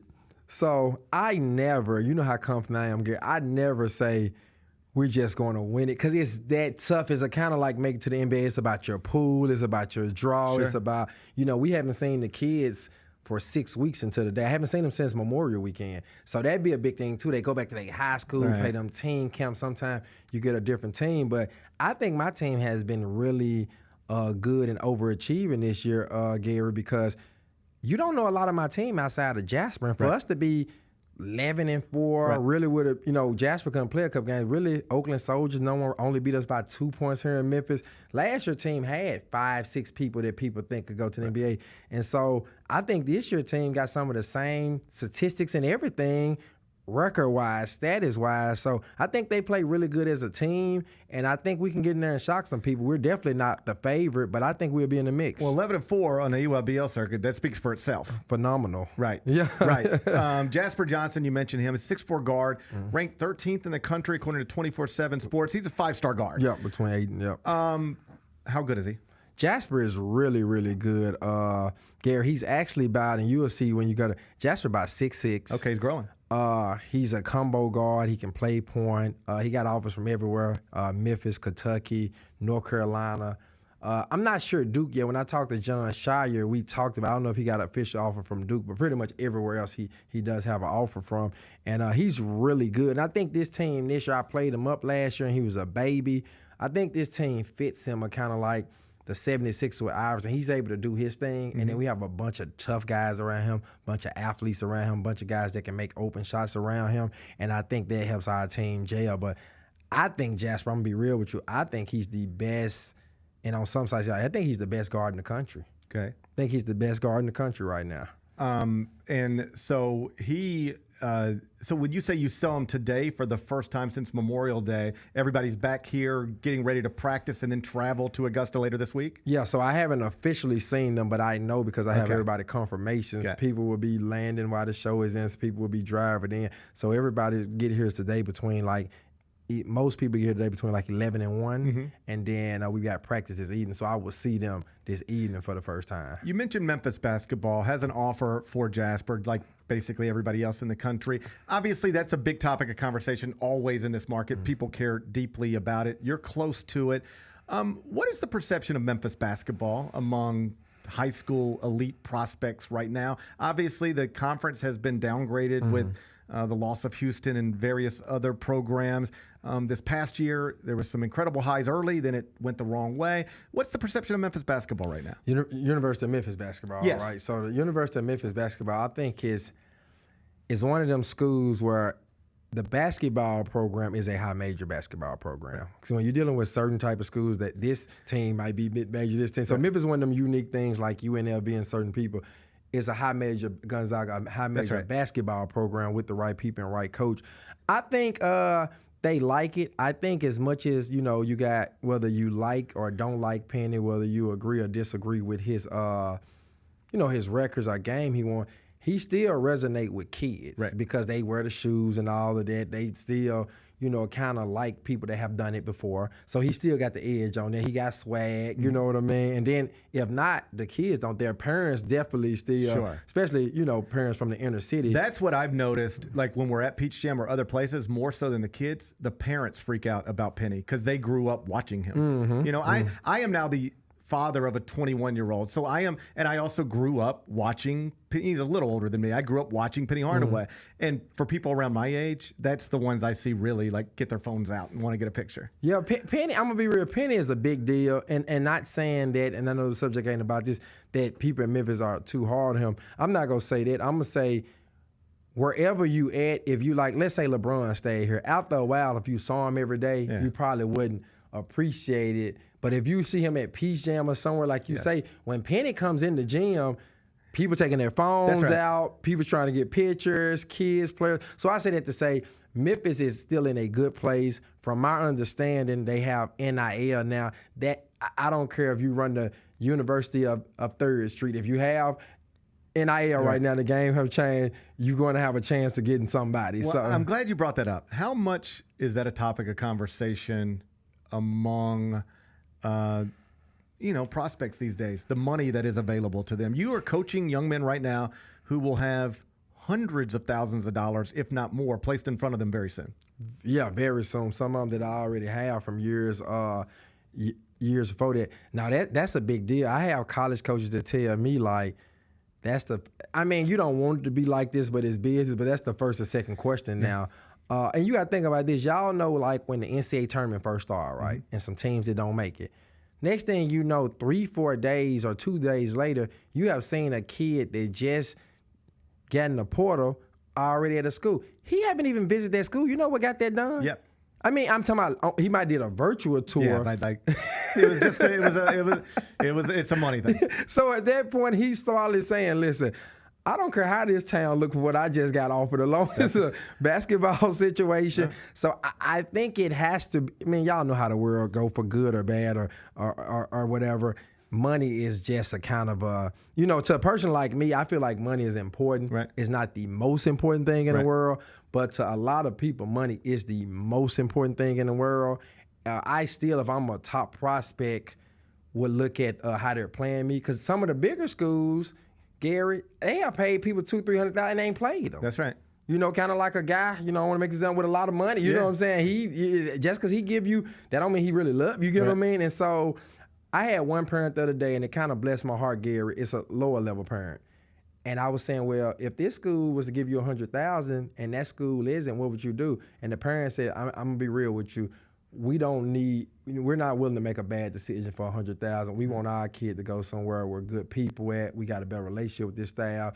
And, we're not struggling to the point that we have to just make a rational decision for $100,000. So I don't hear that too much. Yeah, I know. Well, I've had coaches tell me, and the coaches they understand it. Some are frustrated by it, but I had one coach in particular tell me, the thing I don't like about this world, he said, and they always preface it by saying, I don't mind the kids making money, because they need to say that. They got to say that. But it's like, I had one coach tell me, he's an SEC coach. He said, I can't outwork people anymore in the recruiting trail. I used to if I'm recruiting Jasper Johnson, I can I show up at every game. I get there early. I'm under the goal. I'm texting the mom. I'm texting everybody. I'm in touch with you, and I can just be present. I can go to a school. I can outwork you, and I can make it clear, hey, I want you more than anybody else. I'm here more than anybody else. Now I can do all those things, but if somebody shows up with more money, I'm on the wrong side of this thing. Right now, I need to be able to sit down with Jasper Johnson, and I don't mean him specifically, but somebody like him, and I need to be able to say, we have $2 million.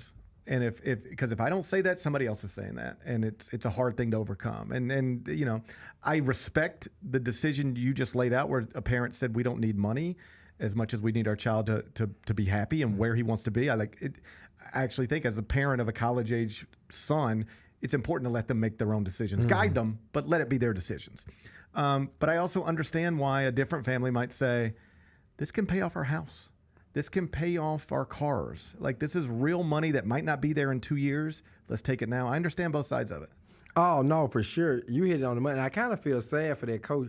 Well, I ain't going to feel sad for nobody making millions of dollars. But what I will say is, no, because even on my level, I kind of have gotten kids because we have worked hard. Right. I went against Penny at one point, and because I could outwork for certain prospects. And even on the AAU level now, you got certain programs who call themselves giving out NIL deals. Right. You got certain prep schools now. So it's getting, like, Gary, I never thought, I used to try to stay away from agents. I'm going to be real with you. I'm just even though I'm young, I'm an old ball coach. I just love hard work getting in the gym. Right. So I used to I holler at the agent when they senior in college or something. Now I'm recruiting a kid, and at 6, you got to talk to my manager or agent. I'm like, what? Oh, yeah. So I still think it's a way that you can outwork people. Right. I still think basketball is a sport where it is enough diamonds in the rough that you could find. And I feel like once you get in practice with what you got, certain coaches can still get more out of their kids. But he extremely right. Like right now, especially if you're a high major school, well, he shouldn't really be mad at nobody but his school, because they should have money. Well, that's the thing. But he was even like, in my own league, there are coaches who have access to twice as much NIL money as me. Oh. In my own league. So that's the bigger problem. Yeah, he was like, it's not that I don't have any. It's just I don't have as much as other people in my league, and it's hard. You know what's funny, Gary? I'm not going to say anybody. I have ever witnessed anybody cheating, okay? Okay. But some of the best guys who were known for cheating, and when I mean cheating, they were giving money. I don't know if that's really cheating, but they were helping families out. Now that it has become legal, some of these same guys that we thought was big fish, now that it has become legal, They can't keep up. Well, that's the thing. Well, it's when there's only 10 guys out there handing out money, it's a little. Now everybody's handing out money. No, the idea of a recruiter on staff, like, oh, he's a player getter, those jobs are almost obsolete now. Yeah. Like, you know who the player getter is? Whoever got the most raise money, include the boosters. Right. I would be more interested as a head coach hiring an assistant coach who is a great, like. He's great with the boosters. Fundraiser guy. Yes, fundraiser guy. You need a fundraiser guy. You have to. Yeah. And I think this has also exposed boosters because, boosters, you love them. And they used to walk around with this, I do this and that. Now, since you got to raise money, some of the programs that you thought were big fish and having money, they're getting exposed. Yes. Like some of the people, this SEC school out there. Now NIL allowed in certain schools, like. Well, I'll tell you one school that got caught up in this. Now they're fixing it, but they got left behind for a little period of time. UCLA. Mm-hmm. You might have seen Mick Cronin. There was they was bad at UCLA this year. They had a press conference at one point, and somebody asked Mick about having 7 or 8 freshmen because they were getting their brains beat in by older teams. And he said, "Are you asking me?" Mick asked the reporter. He said, "Are you asking me if I'd have rather had 5th-year transfers?" And the guy's like, "Well, yeah, I guess so." He says, "Of course, but this is just like, think of, I'm sure the Cincinnati Reds would have loved to have had Shohei Ohtani, but he doesn't go to Cincinnati. He goes to the Dodgers." Mick's point was, we don't have the money in place to pay these players right now, and we've got to get that fixed. And they got it fixed, and now they got a top 20 team. But even at UCLA, where you just think things will just run themselves, suddenly he didn't have money to go out and compete with these other schools. And you wouldn't assume that about a place like UCLA. No, you wouldn't. But I think it get tricky too, Gary, because I think even some of the boosters are trying to learn how this go. Right. Because you got to think about, let's say this booster give 20, this one give 100, get 200,000. And I know these guys are billionaires, but at some point they're probably thinking like, how long am my family gonna really do this, or is it worth it? You get what I mean? Because this is, I think schools got to have now. Some of the higher schools are trying to get I'm talking about the ones who are trying to win championships. They're trying to get like $5 million a year. And I'm hearing it might have went up now because the number is a team. I tell you that this is what I heard from a coach. Now this was like a year ago when I heard. I heard about a year ago. If you had about $2.5 million for your team, like set aside NIL, about $2.5 million, that was tip top of the sport. You're running with the Dukes and the Kansases at about $2.5 million. Now, I hear it's 6 or 7. Yeah, because now you got to give I heard Alabama's got $7 million in NIL money. He's doing really good. I got 2 kids there. I heard Alabama is at the tip top of this thing. And I'm up there with Arkansas, Kentucky, Louisville, Kansas. But Alabama is the one that isn't a traditional basketball power, but they're spending money like it.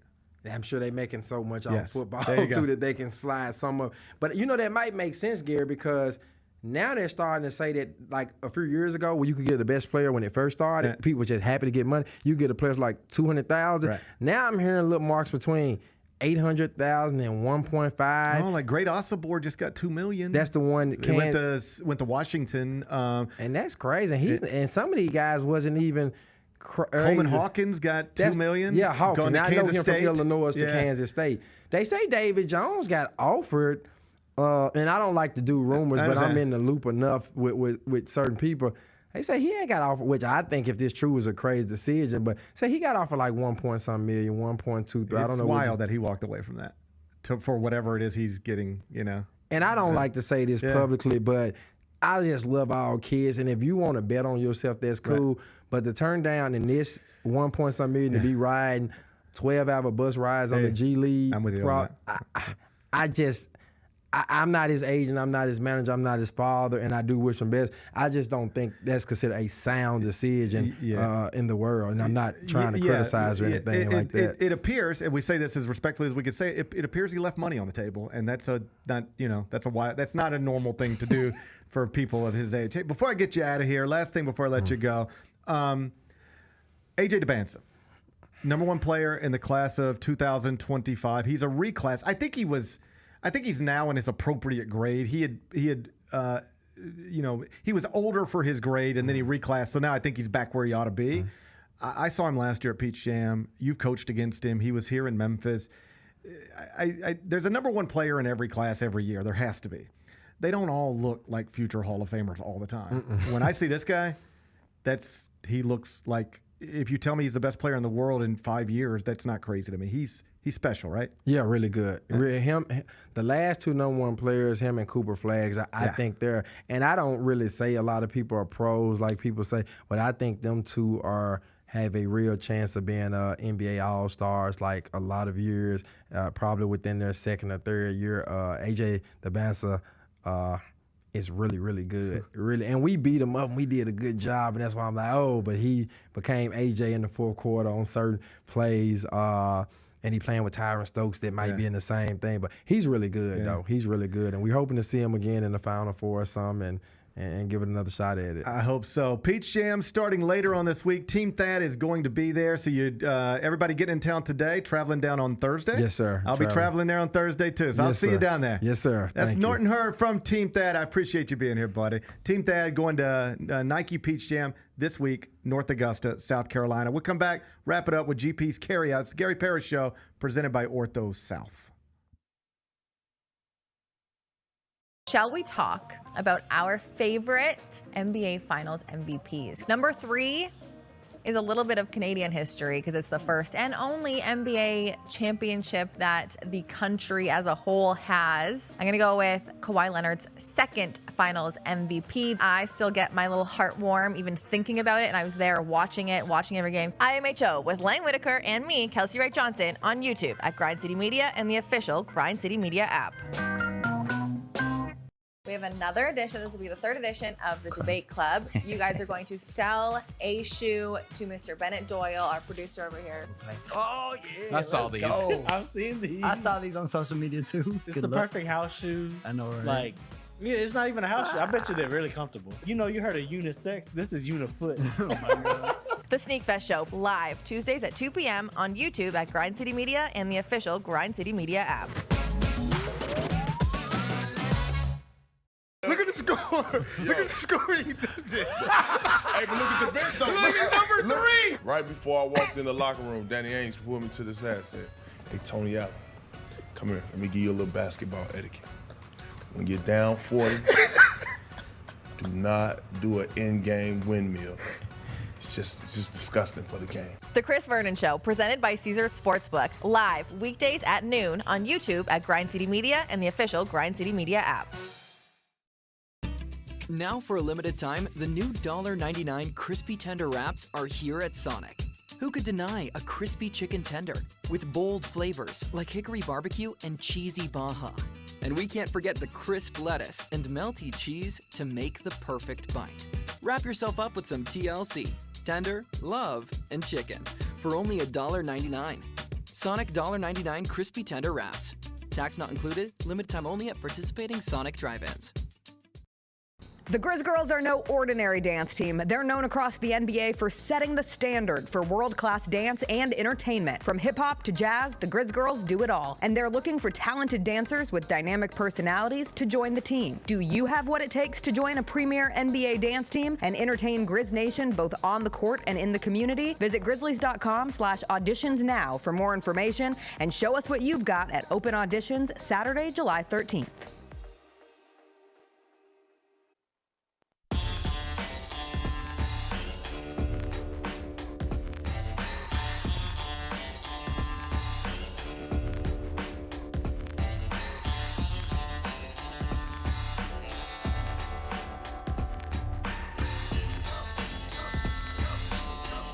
Welcome back, Gary Parrish Show, presented by Ortho South. We're inside the Built Ford Tough studio. Big thanks to Norton Hurd for coming in studio in advance of Peach Jam later on this week. As he was walking out of here off air, Bennett said he's really good. He is awesome, isn't he? Yeah, and I've just been listening to him for so long, like back in radio and everything. Yeah, I could listen to him talk hoops. No, it's all been day. nice getting to know him. Like he's he's a real important figure in basketball in the city. Like there's very few great basketball players coming through here who aren't gonna at some point have a relationship with Norton Hurd or Team Thad, and so he's a big player in the city, a big player in grassroots basketball across this country, and it's always great catching up with him. Appreciate Norton Hurd coming in studio. Let's wrap this up with GP's Carryout.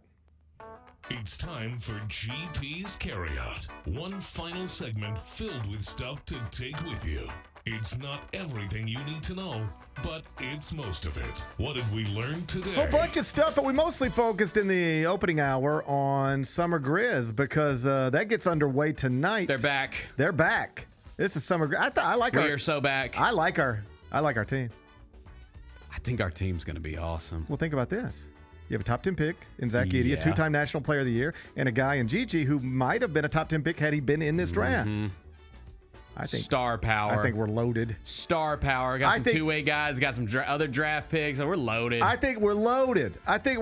So we crown us. So we touched on that, and also 6 new assistant coaches on Taylor Jenkins' staff confirmed this weekend. Jason March will be coaching the Summer Grizz tonight. He's now on Taylor Jenkins' staff, no longer coaching the Memphis Hustle. And among the other assistants, I was running through the names, and then we got sidetracked by something.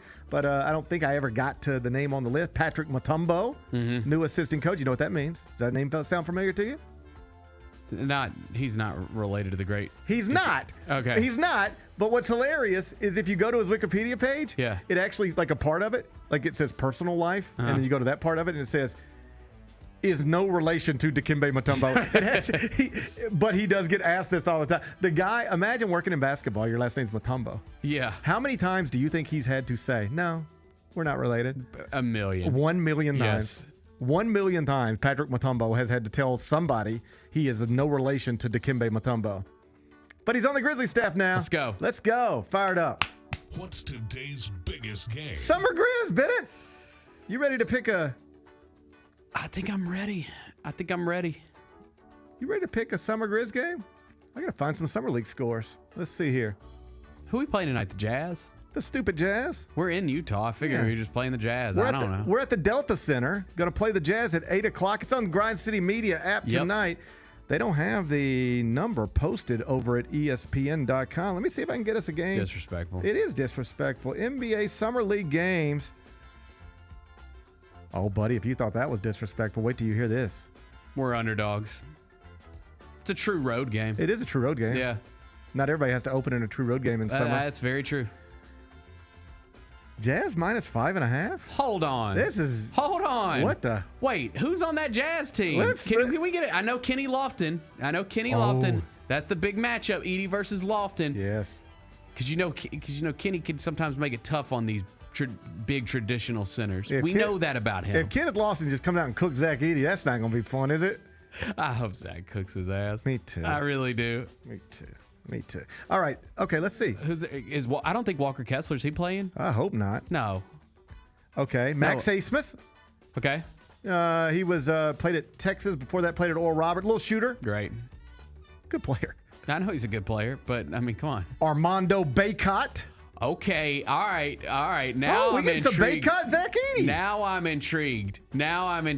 Walker Kessler is on this stupid team. Wait, hold on a second. The casuals are talking about Kenny Lofton versus Zach Edey. I'm here for Zach Edey versus Armando Bacot. You ready for this one? Kessler's not playing. How about Zach Edey against Kyle Filipowski? Okay, I forgot that they drafted Kyle. He fell in the draft for a lot of reasons. For a big reason, I guess. He fell in the draft. He might have been groomed. That's what they said. That's what they said, allegedly. They allegedly said he might have been groomed by that old woman. Yeah. Do you see her, though? I saw her. I could see how you'd fall for that. You know? I mean, I knew you were going to say if he that. were actually groomed, that's not great, is it? You have to say that's not great. No, that's bad. We don't condone that. That's bad. We don't. But I could see how you could fall for it. You know? Okay, I mean, if Walker Kessler plays, like, they got some size, bro. They got size they could throw at us. They got Cody Williams, too. But you know what? We got Zach Edey and Trey Jemison, who played a lot of NBA minutes last season. Yeah, they got Bryce Sensabaugh. Look at the Summer Jazz. Dude, the Summer Jazz are loaded. I mean, it actually makes sense. They're like a rebuilding team. It would make sense that their Summer League team would be loaded with talent. The Summer Jazz are loaded. Yeah, but they don't have nothing to prove. We got something to prove. Do we have something to prove? I think we have something to prove. What do you think we're trying to prove? Oh, well, I think Zach Edey wants to go out and something to prove. Cook folks. Yeah. Yeah. I mean, we talked about it. He's foregoing the Olympics to participate in this Summer League. Like, he's got something to prove. He's ready. Doesn't Kyle Filipowski have something to prove? Yeah, but that's not, he's not going to be able to. Can't prove stuff. Yeah, he's not going to be able to. He can't. He ain't going to be able to go toe to toe with Zach Edey. I'm just saying. Being serious. All I'm saying is I can see how you could fall for that. Yeah. You know? Oh yeah. I didn't know what you're talking about first. Yeah, I get it. I don't condone it. No, I don't either. It makes me uncomfortable. Yeah. But I can see how you'd fall for it. I could too. I've fallen for lesser things. I could too. Listen, man, this is simple. Give me the Summer Grizz. This is a team of destiny. We're competing for a Summer League championship. Yes. I know we're competing for a Vegas championship, but I'll take a Utah championship in the process. Yeah. So, do we get a championship, by the way, for Utah? It's only like 3 games. I think we should.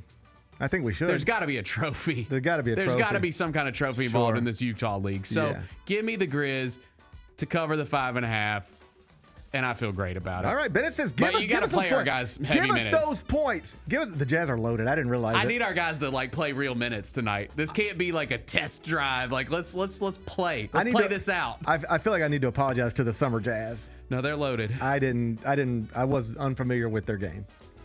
Now I'm familiar. Oh, we're up against it tonight. I'm actually, after going through this little deal right here, I'm way fired up. Way more than I was before. This is a big one. This is a big one. We're kicking it off the right way. This is a big one tonight. 8 o'clock, Grind City Media app. What are we watching on TV? I guess we got to watch Monday Night Raw, don't we? After Money in the Bank this weekend. Money in the Bank was fun. Money in the Bank was fun, dude. Money in the Bank was fun. Yeah. It's Tiffy time. She's awesome. Man, what was it? Did you see Andrade throw dude onto the ladder? Was it Carmelo? Did you see Andrade throw him off the top of the ladder onto the other ladder? It looked like somebody almost died, like LA Knight or somebody. Like somebody looked like they were really hurt. They were doing a lot of violent stuff to each other. I think it was Carmelo. I think Carmelo took a big bump in that one. But I don't remember. Who did Andrade throw? Help me out. Yeah, it was Andrade. Tossed him off the ladder onto the other ladder. It was like a suplex on the ladder. Yeah.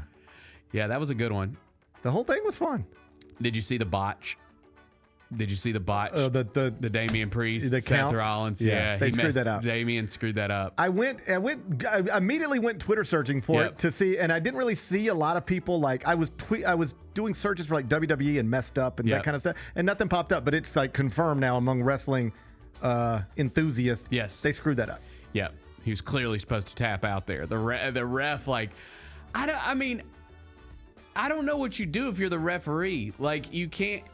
The thing's supposed to go a certain way. If you count to 3, Rollins is the champion, and that is not what anybody had planned, right? Yeah. So, I don't know what you do there besides just not count to 3, and you just got to explain it after the fact. Because do I remember it correctly? It was like 1, 2, and it was like they stopped. And Priest is still laying down, shoulders down. Yeah.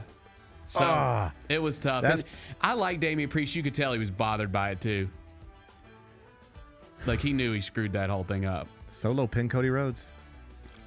Is that where we're headed next? Solo Sikoa versus Cody Rhodes. I'm gonna be honest with you. You're bored with Solo. I need to see a little bit more in ring.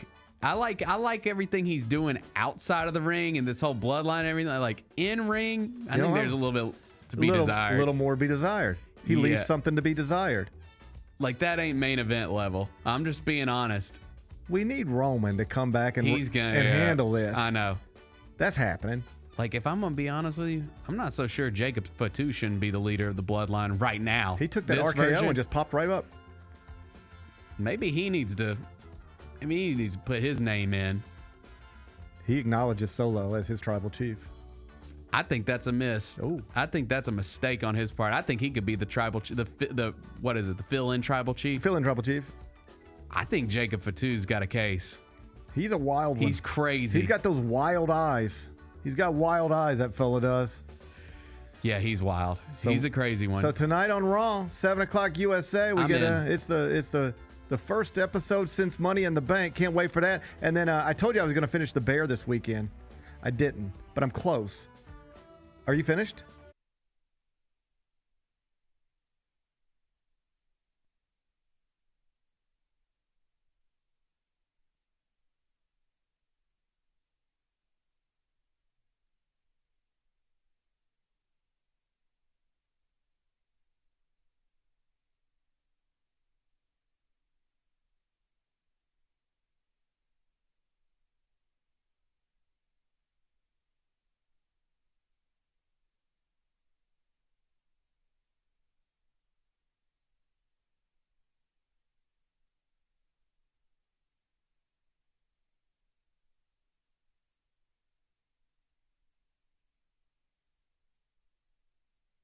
Oh, no.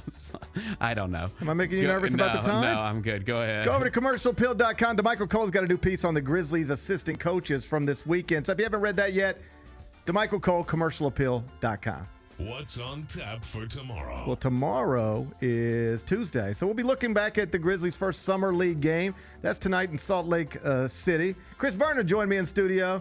Can't wait for that. Enjoy the rest of your day. Here we go.